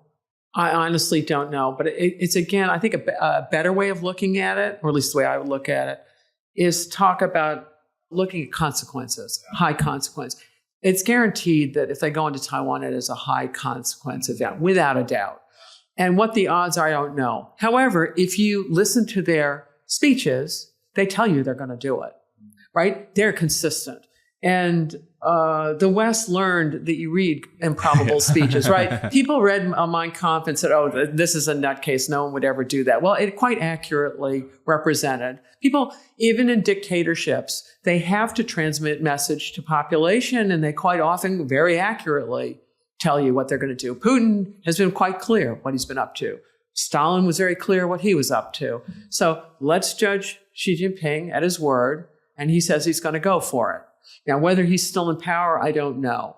But here's a problem for which we don't have a solution. The Chinese people have to figure out the solution. The Chinese Communist Party, to me, has clearly made the decision that it wants to maintain a monopoly of political power. And for a while there under Deng Xiaoping, that worked because the reforms that they wanted to make for agriculture and things, they could maintain their monopoly of power, but do things that allowed people to get much wealthier, right? And so that went in tandem for a number of years. Now we're at the inflection point where you have a lot of educated people and businesses who are really integrated into the world, and they want to make autonomous decisions. Also, you wind up with some very large, very successful companies, and they have quite a bit of clout. And the Communist Party worries about this because what do people want at that point? It's probably some influence over political decisions. And the Communist Party has said that's off the table. Okay, if it's off the table, how do you keep it off the table? All the things that you're talking about. This 24/7 surveillance state. Think about, in fact, since you have a computer science background, you'd have better understanding of this than I. Think about the cost. If the United States had a 24/7 surveillance system where you're literally doing it down to who's jaywalking, who's not, in order to put it into their social security score, whose kid in their classrooms rolling their eyes at their teachers, I kid you not, and putting it down as a ding on that kid's social. And also, who knows what's accurate and inaccurate on the facial recognition stuff. So they start chalking up the wrong scores for the wrong people. The cost would be incredible. Just all the people power you're going to have to devote to this. And then all the false positives, which will be incendiary for the people who are falsely considered disloyal. This is where they're at. And now we're doing the National Disappearing Act where, we don't know where their Minister of Defense. He's suddenly he's a non-person. And by the way, what happened to the foreign minister? Give me a break. Let's do grown-ups day. Yeah, and then the cost is also so gruesome in comparison to, especially, maybe you can tell me more about this, but in the rural areas especially, aren't there so many cheap interventions of, give them like iron supplements and folic acid and give them, $20 eyeglasses, and you could raise the childhood nutrition that is lacking in rural parts of China by so much that would actually be worth it for the government if you think of the additional tax revenue that healthy people can bring in the future. They're so worried about it. Xi Jinping's and other guys making a series of pivotal errors. I mean, his handling of COVID was just stupid, right? COVID started in China. Go investigate it and figure out where it came from. And then it would be a non-starter. But instead they do the massive cover-up, et cetera. And then all of a sudden, instead of just being unlucky that COVID started there, it's all of a sudden, no, you're complicit. And a lot of people have died across the globe over this. And it came from you, and you clearly were letting people out of the country knowing full well that they were vectors of spreading this disease. This is a problem. The rest of the world's not going to forget. There are just too many millions of people who died. You were talking about the cost of the surveillance. I'm actually, this raises an interesting question of what percentage of the Soviet Union's GDP was dedicated to the NKVD or surveillance? No. I think what when the United States was trying to evaluate what the load of the military was on the economy, and the CIA was trying to figure it out to the best of their ability. And then because they don't have a convertible currency, it's really difficult and then they're busy lying to each other. That's a whole other thing in communist states and dictatorships. You're incentivized to lie about everything. And think about the compounding effects of these lies. It means I can't make good decisions because everyone around me is lying. And then it gets worse at the top. You're going to watch as these cascading things happen to the Chinese and the Russians as a result. So it turned out at the end of the Cold War, I won't remember it accurately over the top of my head, but if you did the whole military-industrial complex, it's well over half their economy is being devoted to this. Which is crazy because during the peak of World War II, the fraction of U.S. GDP was 45%. That's right. I think they think Nazis were 55, but don't call it. I may be remembering these incorrectly, but it was horrific in Russia. And the problem for Russia, so if in the Soviet Union, so let's say we're running little subunits, but I'm afraid I'm not going to get enough parts in. So I lie about how few I have, even though I got lots more. And then you're busy lying. So then when we compile macroeconomic data, we don't really know what the price of anything is. We don't know the value of labor, of capital, and we don't know what consumers really want. And so Russia is massively misallocating capital, labor, and they don't understand computer preferences. So when you asked me earlier, are people stupid?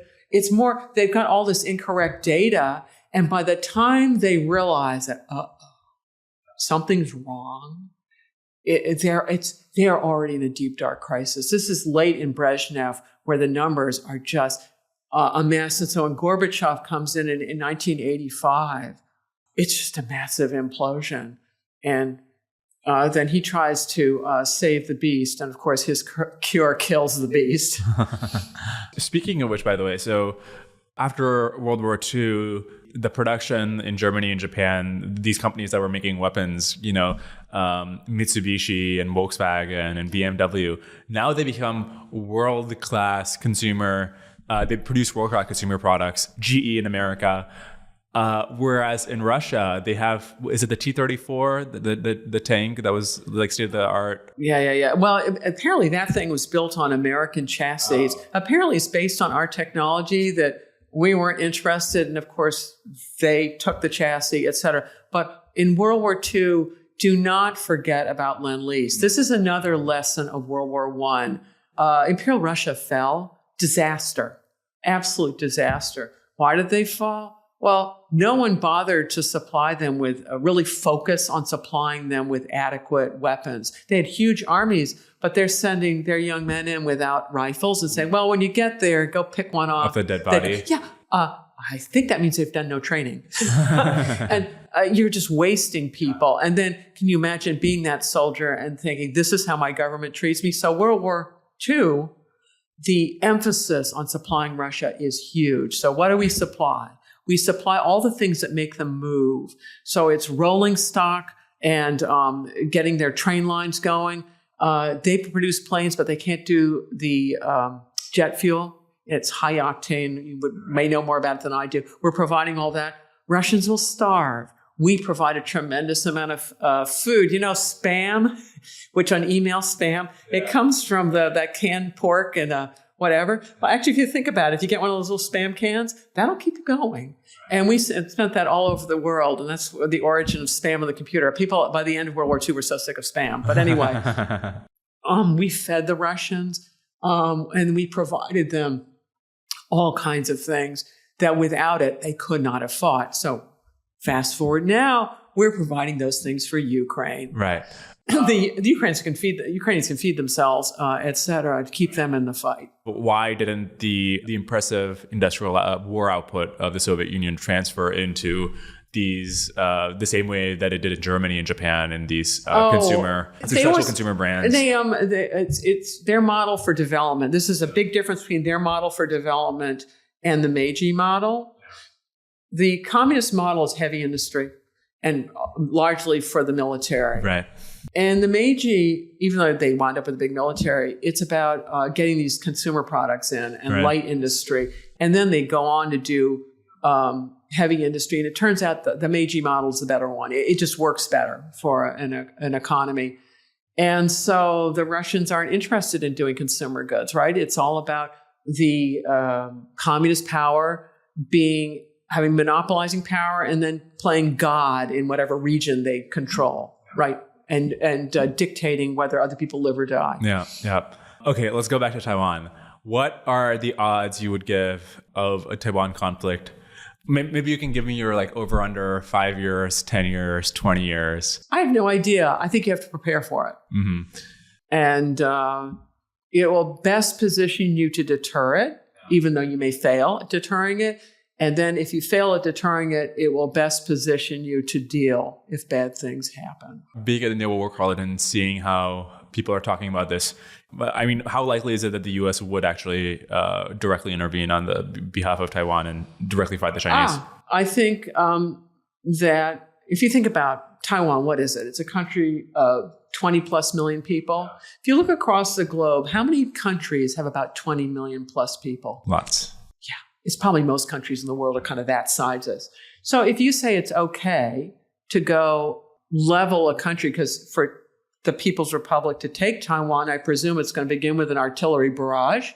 I presume that's going to be leveling Taiwanese cities, right? Let's watch how it goes in Ukraine. I can't imagine the Chinese being less brutal. You're going to say that's okay. Think about this maritime system of international law. What is the fundamental underlying principle of it all? It's sovereignty. It's the notion that just because you're big, you can't go and destroy someone who's small. This is the fundamental basics of the whole thing. Yeah. Although in the case of Taiwan, it's hard to argue that one island that is right off the coast of China and which China, unlike any other area, has for decades said that they want to conquer. It's not like they've been saying, well, once we get Taiwan, we also really want to conquer India and, Burma and Vietnam. They've just been redoing their maps about they say, what is it, Uttar Pradesh is ours. That would be a detail, right? Yeah, but it's hard to see. They conquer Taiwan and they get emboldened to then conquer Korea. Like, what's the cascading effect we're worried about? Look at Chinese history. It is a continental empire. What is the paradigm? Territorial conquest. Take a look at it. This is it, and they're not off that paradigm. They're still on it. On the doctrine of strategic ambiguity, what is your opinion on this? Because World War I, you have belligerents who are surprised that it wasn't the Kaiser surprised that Britain intervened on behalf of Belgium, and he was so upset about it. The Kaiser, I don't know the details, but that man someone said he wasn't the sharpest quill in the porcupine. But just generally, is it wise to have this will they, won't they attitude where does it do a good job of deterring them? I think you want to be ambiguous in the United States, because otherwise it would enable Taiwan to autonomously do, like under Chiang Kai-shek, if we had been unambiguous, the man might have done crazy stuff. And then all of a sudden we get pulled into a world war. Right. But if you think about a Taiwan conflict, just because there's a conflict there does not mean the United States has to send its military in toe to toe. I would think it would give China a long-lasting timeout from the international world order, right? It'll be sanctioned. Think about, this is what's so tragic about China. Think about how many people have been lifted out of poverty. So many since Deng Xiaoping. Hundreds of millions. It is a great achievement of our lifetimes. It's happened since you were born. And why did that happen? It's China's reintegration into the rest of the world, of joining the maritime order, following the basic credit card rules of paying for transactions, and then your transactions are also guaranteed. That is the win for China, the true win. And taking Taiwan, who needs it? The Taiwanese are perfectly fine doing their own thing. And they've made it clear they don't want to be taken over by force. Who would be? Right. So the problem in China is the Communist Party wants to maintain its monopoly on power. And so it used to claim the moral rectitude card. Well, they can't do that anymore. They're so corrupt. And they used to claim the economic growth card. Well, that one's going away. So they're left with one card. It's the nationalism card. And they're playing it but hard because it's a unifying thing for Chinese, for the Han ethnic group in China, who constitute the overwhelming majority, that Taiwan should be theirs. It's a mistake. It will be a pivotal error if they make that mistake. Yeah. But guess what? Other countries cannot control what the Chinese government decides to do. It's foolish to think you can control it. It's beyond your abilities. Although we can't control whether we get in a head war with another global superpower. What are the odds you would give to a war between China and the U.S. going nuclear? It would be the most catastrophic error imaginable for the United States and China to have a military conflict. There will be no winners. There will be massive numbers of losers. All right, let's talk about nuclear weapons for a minute. Think about how Americans are so mad at each other about wearing a mask or not wearing a mask. Talk about something that's stupid. Talk about something that's not a big deal, wearing a mask or not. If anybody nukes anybody else's city, do you think the world is going to be remotely the same way? Can you imagine? So we can't even be logical about masks or just letting other people do their thing about masks. We can't even do that in the United States. So we have many diplomats who are doing their best to prevent this eventuality. But understand that we do not control the decisions of others. For instance, I'm going to make bets that you don't have children. But if you ever have children, and little ones, right? Ones that you can pick up and put down, they will wind up doing things that you cannot, you're genetically related to these people. You love these people. And they will do stuff that you think is just wild. And you will put enormous pressure on them not to do these things, and they'll do it anyway. So the notion that we can take a country of 1 billion and change and make them do anything, Right. But the reason I ask is an island of 20 million people, as you said, there's many countries with 20 million people. Is that worth getting into an altercation that could potentially lead to a nuclear war? The global order, I'm going back to the circle, it's based on sovereignty. If you allow this, it doesn't mean you have to go to a nuclear war. You just never recognize whatever it is. And then you sanction China from then until kingdom come so that they are not part of the maritime trading order.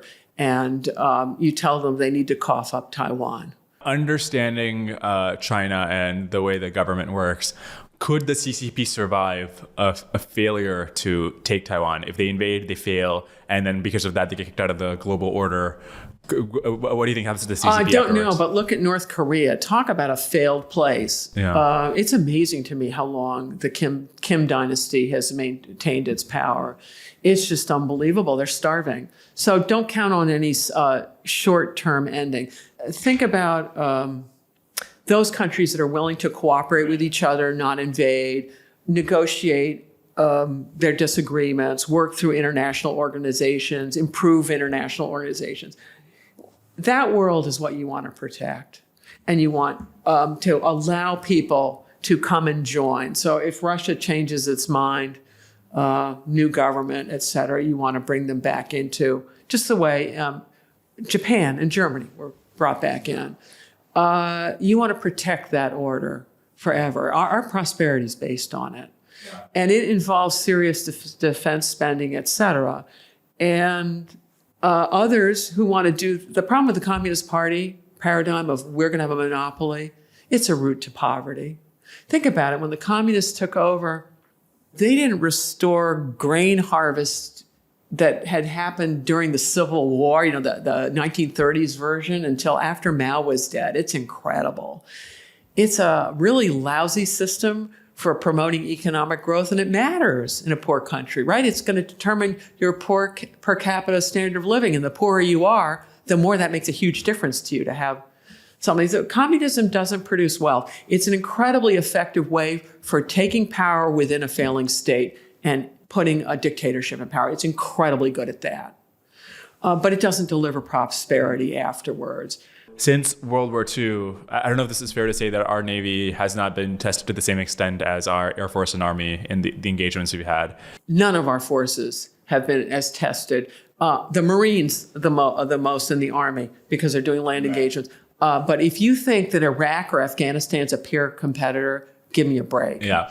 I think what our GDP is like 325 times that of Afghanistan. It is a different event, which is why the Ukrainians are looking at us when they get advice from us going, excuse me. Right. Yeah. So given that that's the case, I mean, how confident should we be that, you know, we have these like $15 billion carriers, and even in these war games, many of them go down. I was talking to the other person I interviewed in the UK was Dominic Cummings, who was the chief advisor to the previous government. And he said that in the war games, for the British carriers to survive, they have to exit the zone of contention, which would make them useless. So how worried should we be about our preparedness for a naval war? You always need to be prepared. You have to be thinking about it constantly. What our carriers have been incredibly useful is going toe-to-toe with a peer competitor. What you're describing, the vulnerabilities are absolutely there, particularly if you want to get up close and personal. On the other hand, what a carrier provides you is all over the world, it gives you a base. So if you're not going after a peer competitor, then they're incredibly useful, right?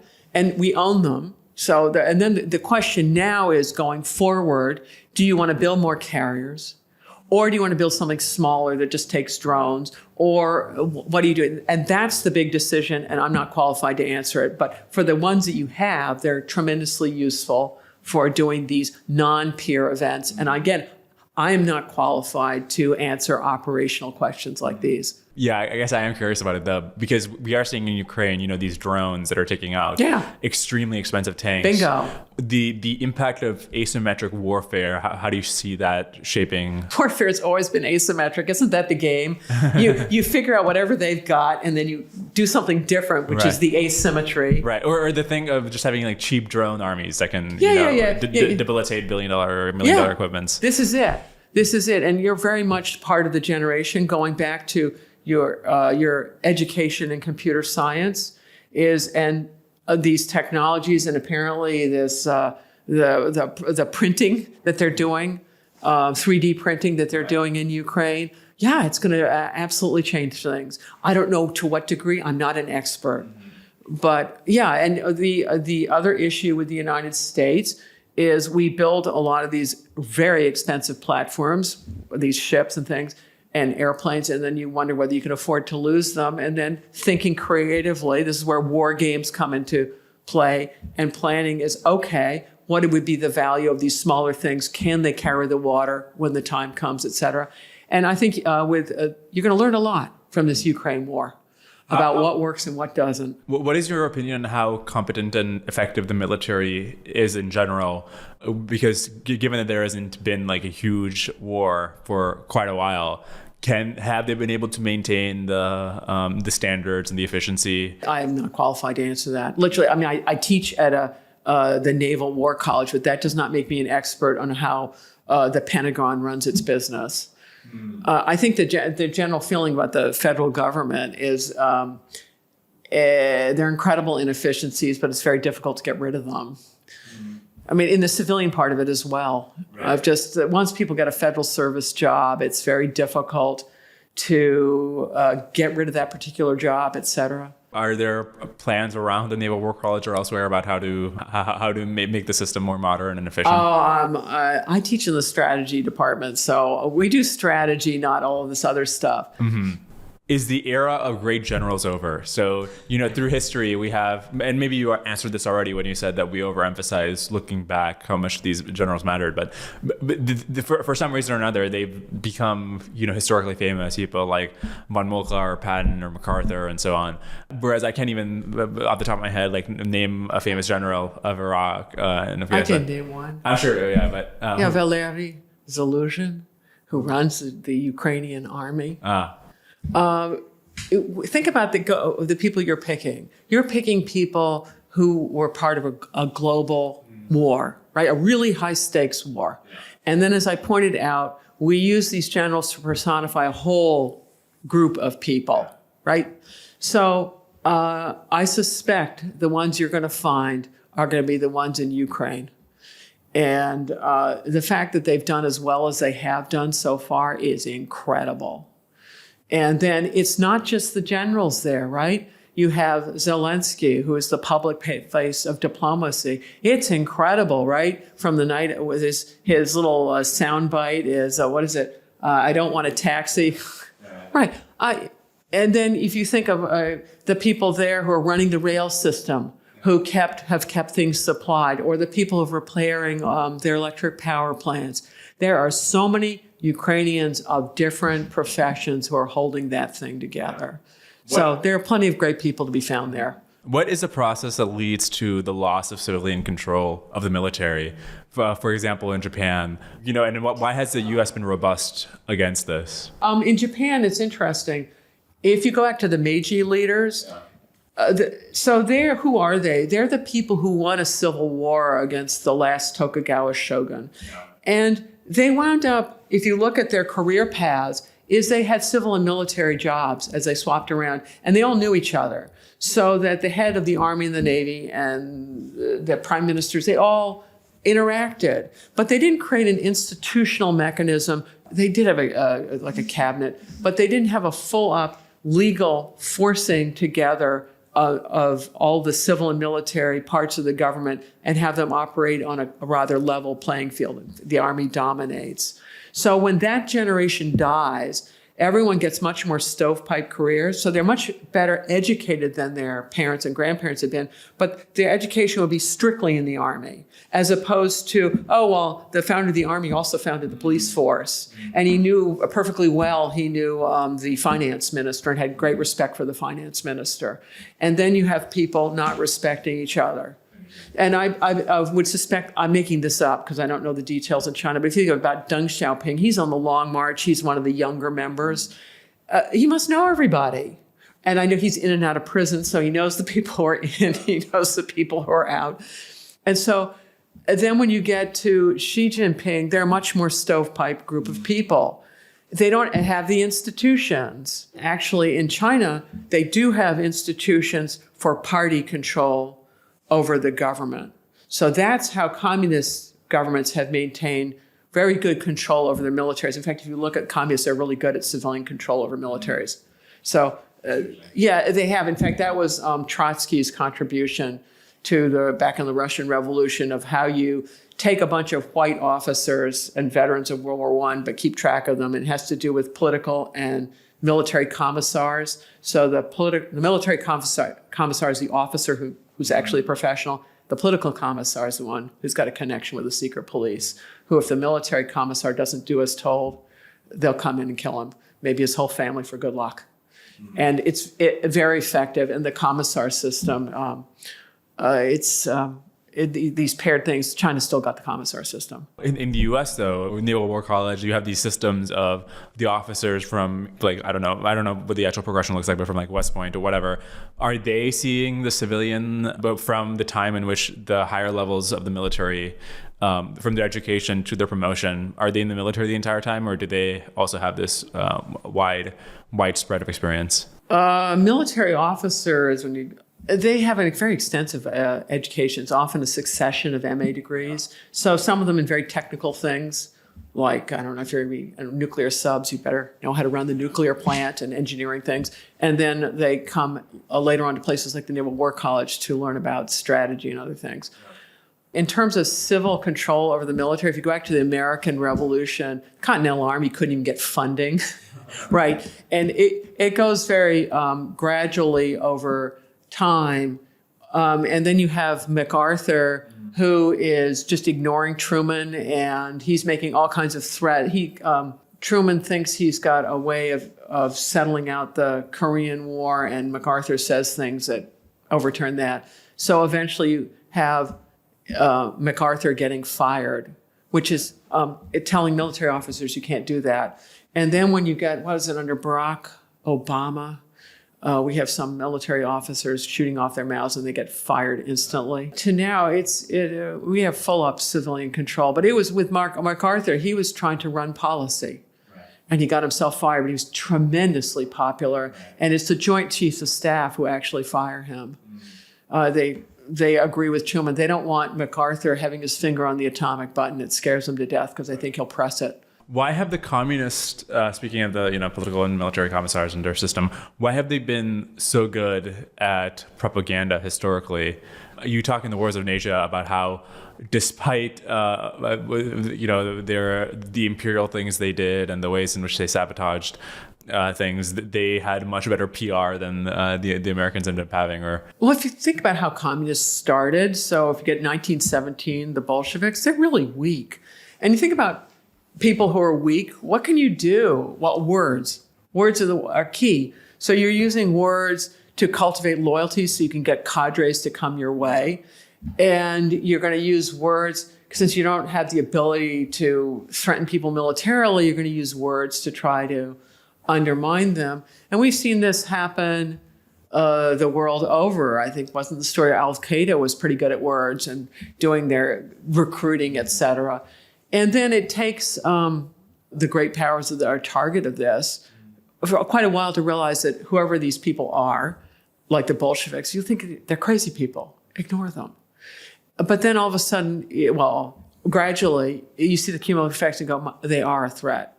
And then you need to get going with your own information warfare. And I'll give you an example. The United States had quite a robust information warfare during the Cold War and by the later phases. And it involved like Voice of America and BBC. It basically just tell people the truth. Tell people the truth about just the news in the world, relative standards of living, and just pour it in.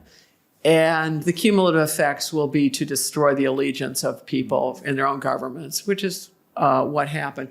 At the end of the Cold War in 91, it's not, we just ceased funding that because we thought it's over, end of history, right? And then I remember I was on sabbatical in California at the Hoover Institution, and one of the people there was a great expert on Ukraine.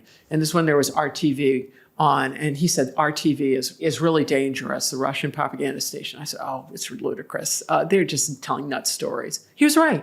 I was wrong. He was absolutely right that those crazy stories started getting a life of their own.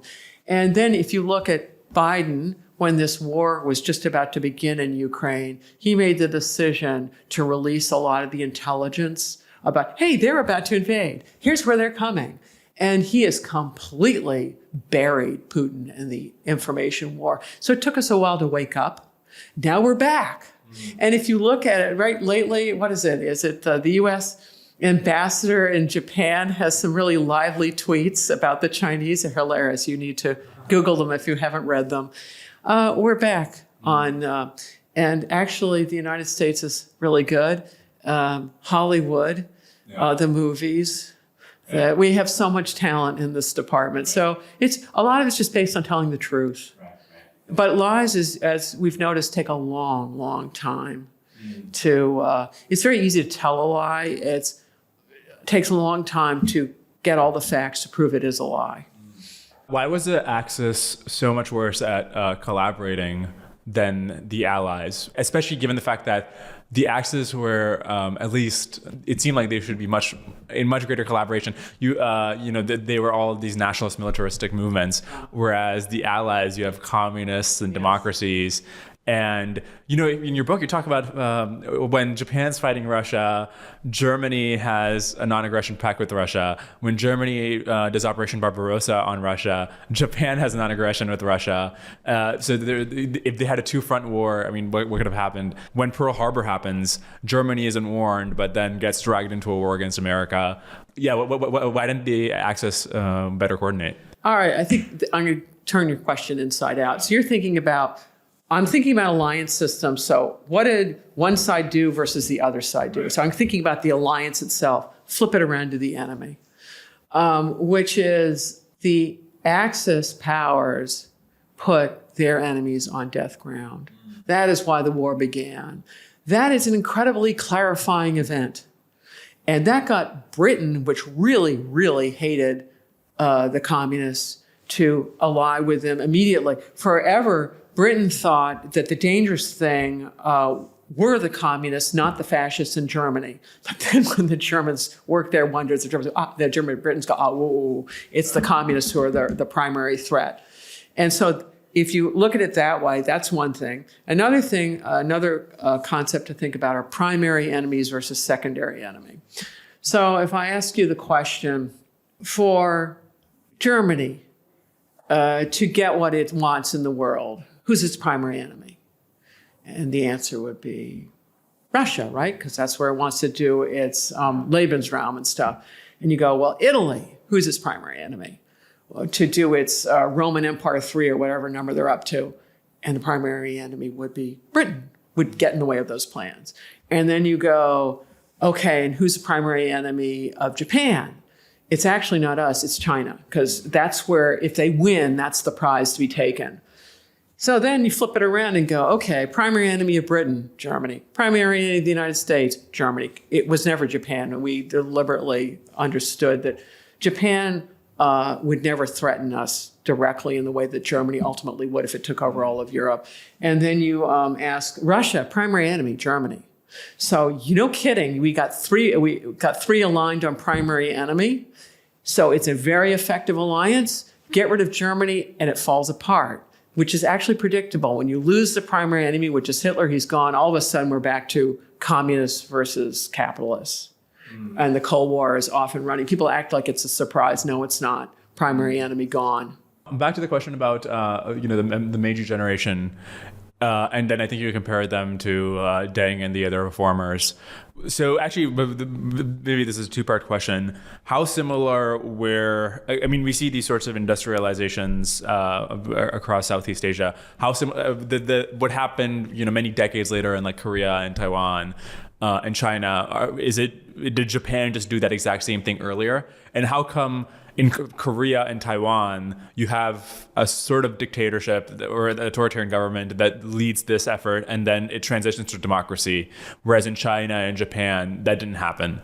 What explains the difference there? Is it just the power of the U.S.? Well, if Japan hadn't gotten into World War II, who knows what would have happened? If the West had not mismanaged the Great Depression. If that didn't happen, you think there's a chance Japan liberalizes in the 30s?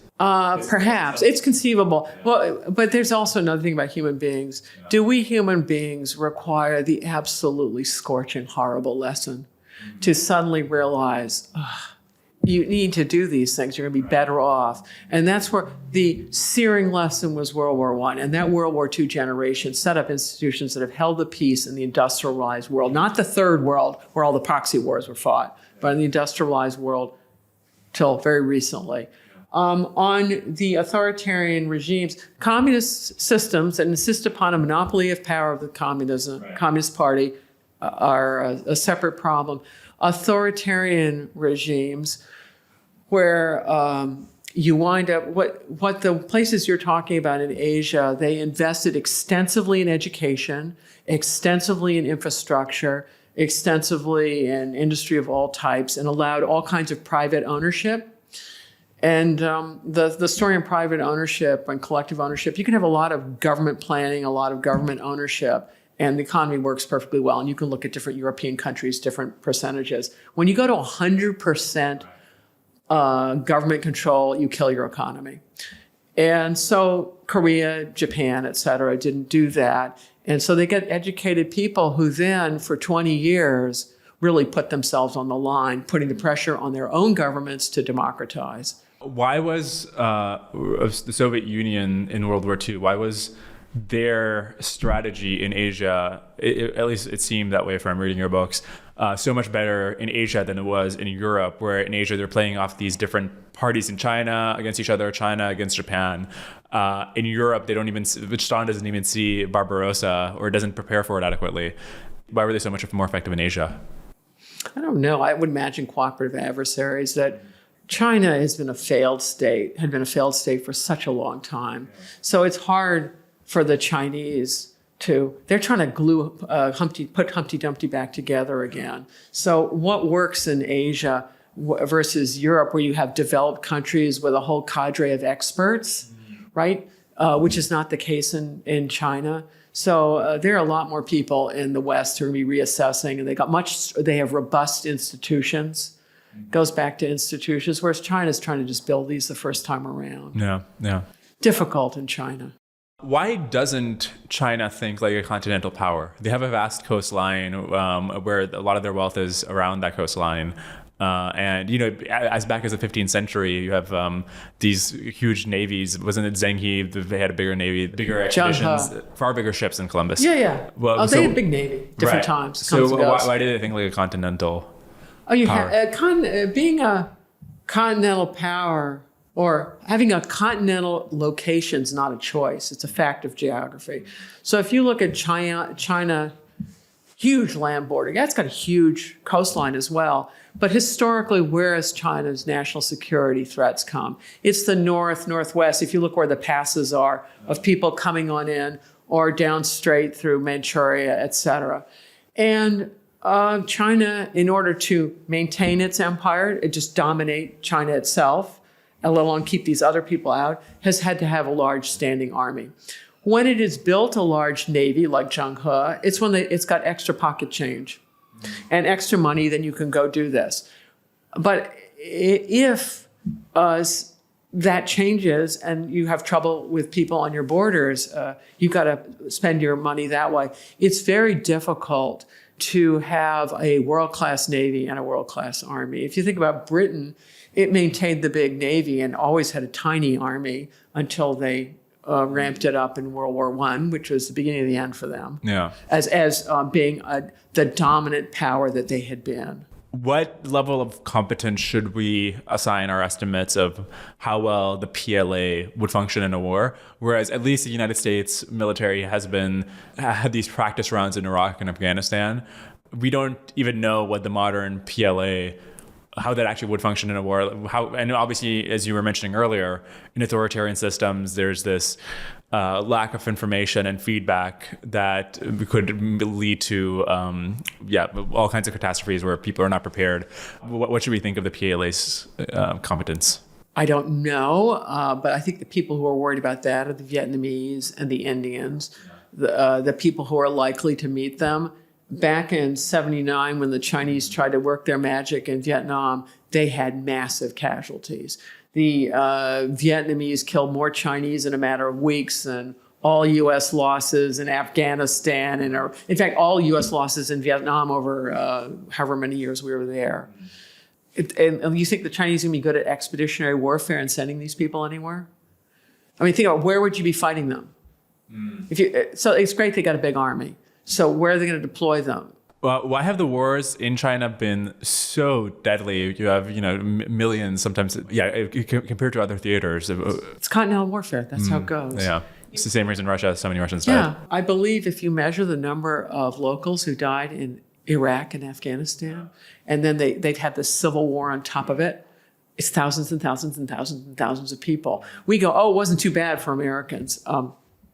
For those who lived there, it was quite bad. The Taiping Rebellion, I guess another... Tens of millions. No one knows how many people died in that thing. Right. Yeah, well, I think one of the takeaways for you, so if you look at Chinese history over the course of it, all these different rebellions that go back hundreds of years, all these different wars they fought, and you look at it and go, wow, millions of Chinese killing each other. A mark of good strategy is not killing your own, right? So if the Chinese have been doing this for a long time, don't expect them to be great strategists, which isn't a happy thing, actually. It might mean they do crazy, stupid things that are so detrimental to themselves. Right, yeah. Some final questions about studying history in general. So, I studied computer science. I talk to a lot of people in these technical fields. And being around them, I think I have a sense of what it means to understand a technical field well. What does it mean to understand history or strategy well? Well, on history, you have to do tremendous amounts of reading. And it's over a career. Also, publishing is really essential, not only to, you hope, give people the best ideas that you've encountered, but also it forces you to really come to terms with what you do think and why. And I feel after every book, whatever I was, I'm like a one click better. Or like, you've probably got good eyesight, unlike me. If you go in for an eye appointment, the guy will go click, click, and go, is it one better or is this better? I feel like after a book, it's one better. Do I see 20/20? No.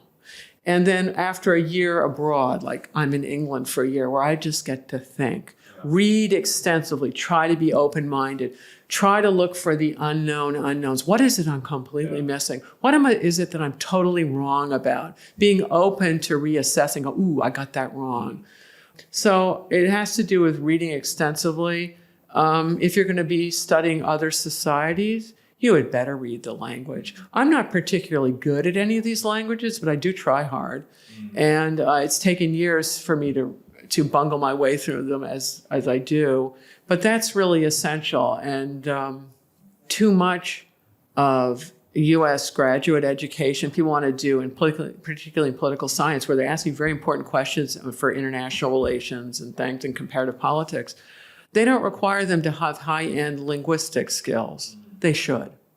And part of it is, if you learn a different language, you do kind of a mind meld. If you learn Japanese, you have to learn all of these formality things and what's called keigo. It's honorific Japanese. My Japanese is terrible, but learning as much as I've learned makes you realize how this hierarchical society, part of how it works, and get a sense of how they think about things and they categorize stuff. So we're back at the opticians where if you do the language, you get a few more clicks. And having to live there when doing these archival research. Yeah, and then just asking people questions when I lived there. Why this, why that? And then what's funny is you come back home and it gives you a new sense of what makes one's own country special. Because things that you just assume everyone does, you go, ooh, well, everyone doesn't quite do this. Mm-hmm. Have you come across something in your archival research? I don't know if there's a story of something super shocking, or one of the things I'm remembering from your book is you mentioned that you had a speculation that both the nationalists and the communists help the Russians cover up the rape of Manchuria because, or they were both given like hush payments or. Well, no, they cut a deal that didn't work. And that's my interpretation. Right. And if you're further archival evidence that I'm happy to reassess. But anything, maybe not exactly like that, but something you learned just from like, you found this, you dug up this thing that nobody noticed. Well, I'm not a ha person, a gotcha person, but working at the Naval War College. So I started out a career, I'm studying Russia and China. And so I'm learning about, not realizing it, but I'm learning about two great continental empires, two of the greatest in human history. And it's fascinating learning about that. Then I get a job, because 2 jobs in one place, my husband and I go to the Naval War College. And suddenly I'm teaching about British and US maritime strategy. What do I know about that? That's why my husband got me to do all these co-edited books about naval topics, just to learn more about it.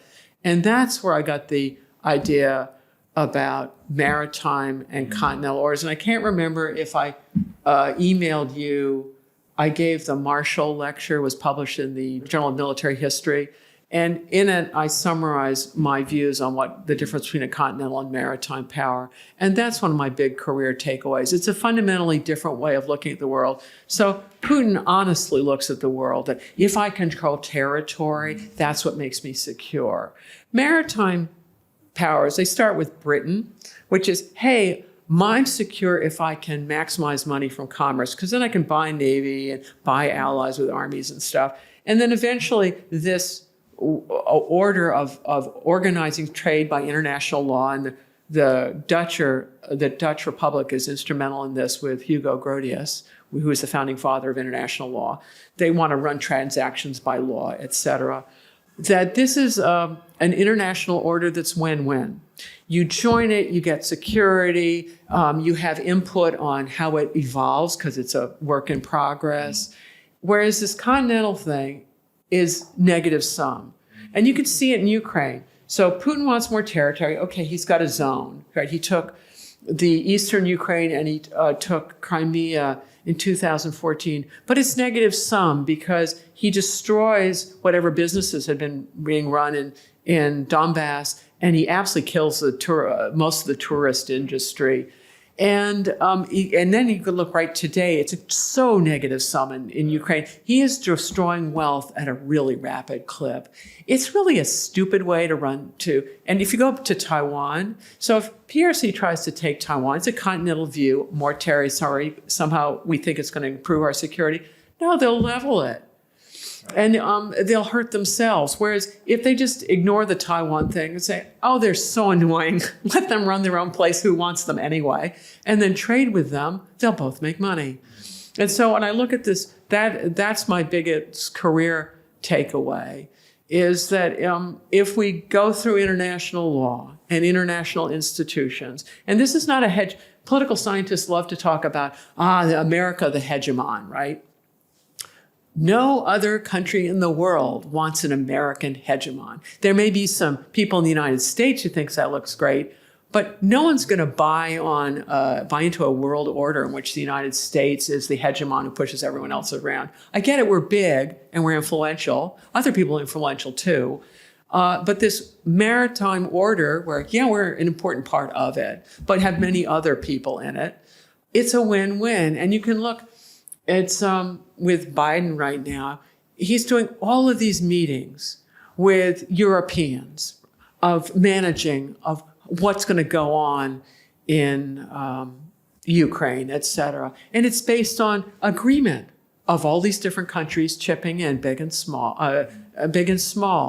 And and who's prosperous and who's not, may I ask?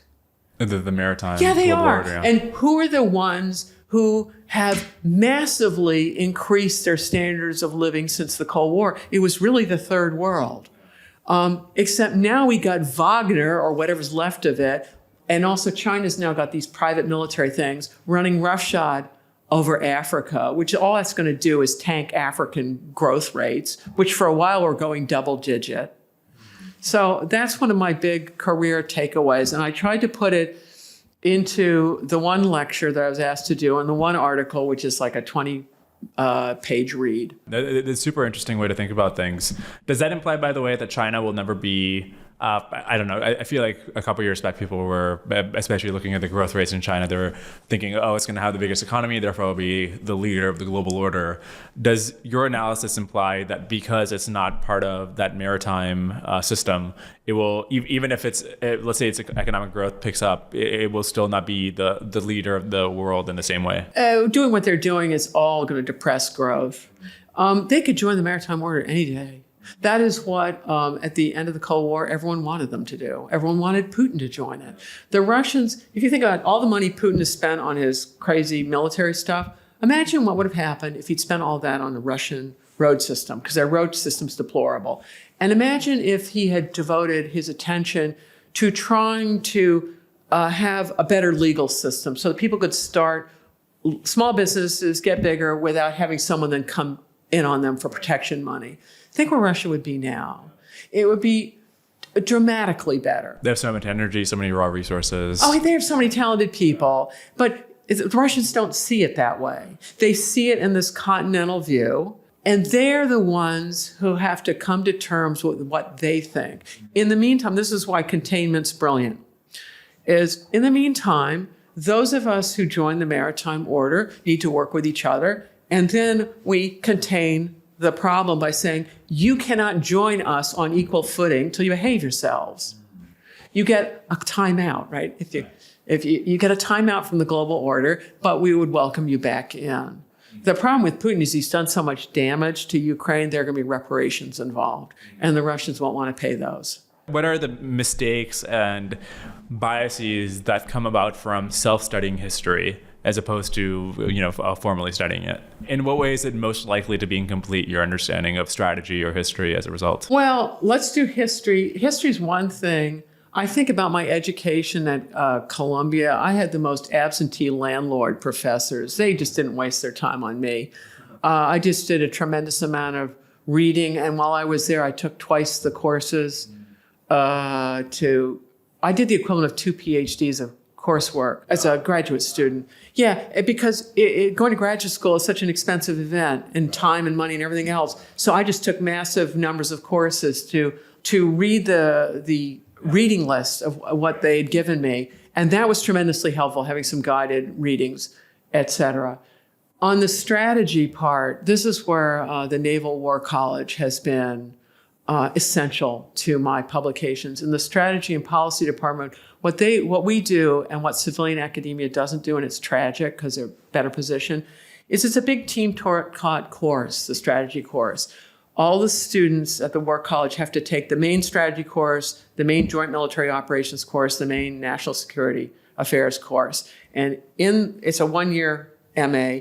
In that one trimester in which we have them, it's like 4/5 of their coursework is our course. And then there's a junior and a senior course, so we do teach 2 trimesters out of 3. All right.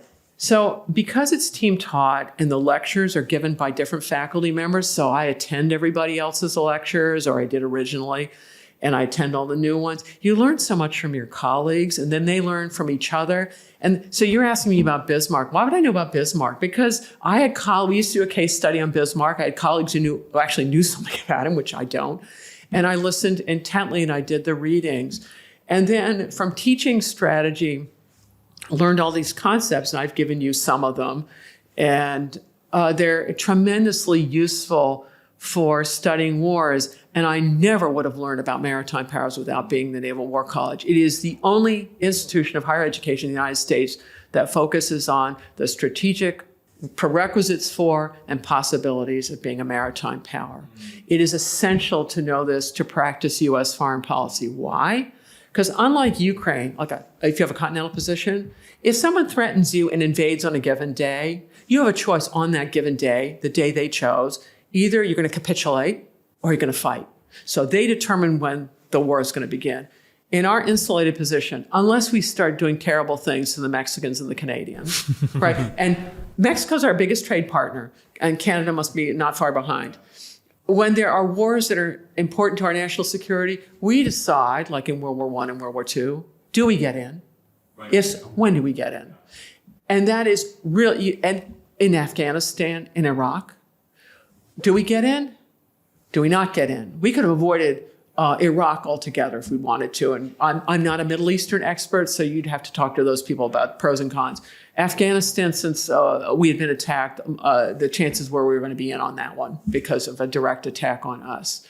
It is incredibly important to understand this maritime position. That's why I've co-edited all these books with my husband, the ones I mentioned to you about maritime things, which for us took us years to do. But if you want a short course, so you get half a dozen of these books, I realize that's half a dozen boring books. How did this happen to me?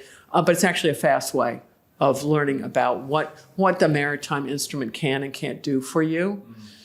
The strategy course was absolutely essential from what I know about strategy. I have done my best in books to put what I have learned there. The one I'm working on the Cold War is going to be organized around these strategic concepts of how did each side try to manipulate the other, and how did the medium powers try to weigh in on the game, and what are the strategies that they're using, the paradigms, et cetera. So I'm going to try and pour as much of this in there, because this is what education is. It's passing the baton from one generation to another, saying, this is what I've learned over the course of my career. Right. You're off and running. And I'm really excited to read that, actually. It'll take me years to finish it. It's not happening anytime soon. And then final question, my audience probably is overwhelmingly represented in technology and those kinds of worlds. What is it that you especially want them to understand about history and history and strategy? Oh, I think what I want them to, on history and strategy, it's going to be a well-informed person and read broadly. But I think for them, technology, they need to think broadly of these technologies about which they have deep expertise. Do these technologies privilege dictatorships or democracies? I do not know the answer to these things. And when you're creating architectures for things like the internet, et cetera, think about these things. Think about consequences. I suspect, and I don't know this, that when China does its Belt Road Initiative, I would presume it's also selling a nice little IT package to keep the dictator in power, that if you want to keep track of your population, here, this is the IT thing you need to do to firewall this, that, and the other thing.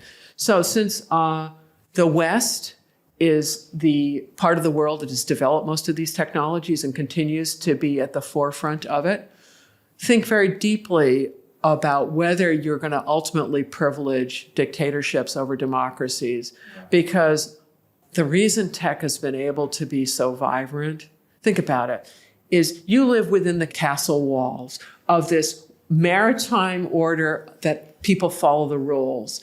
And then you're protected on the outside. You have military things, et cetera. If those walls are breached by dictatorship or by really stupid grand strategy, like our country's come perilously close in the last few years, perilously close. If Trump had been president at the time Ukraine was invaded, Ukraine would be no more. We would have Russian armies right up to the Polish border now. And it's been, these things are terribly consequential. And then another piece is, so you're well educated and you're in the growing part of the United States where you talk to each other at all of these meetings, et cetera. Think about organizing things. I look at, for instance, we have tremendous problems with refugees or illegal immigrants coming over our borders because we have basically failing states to the south of us.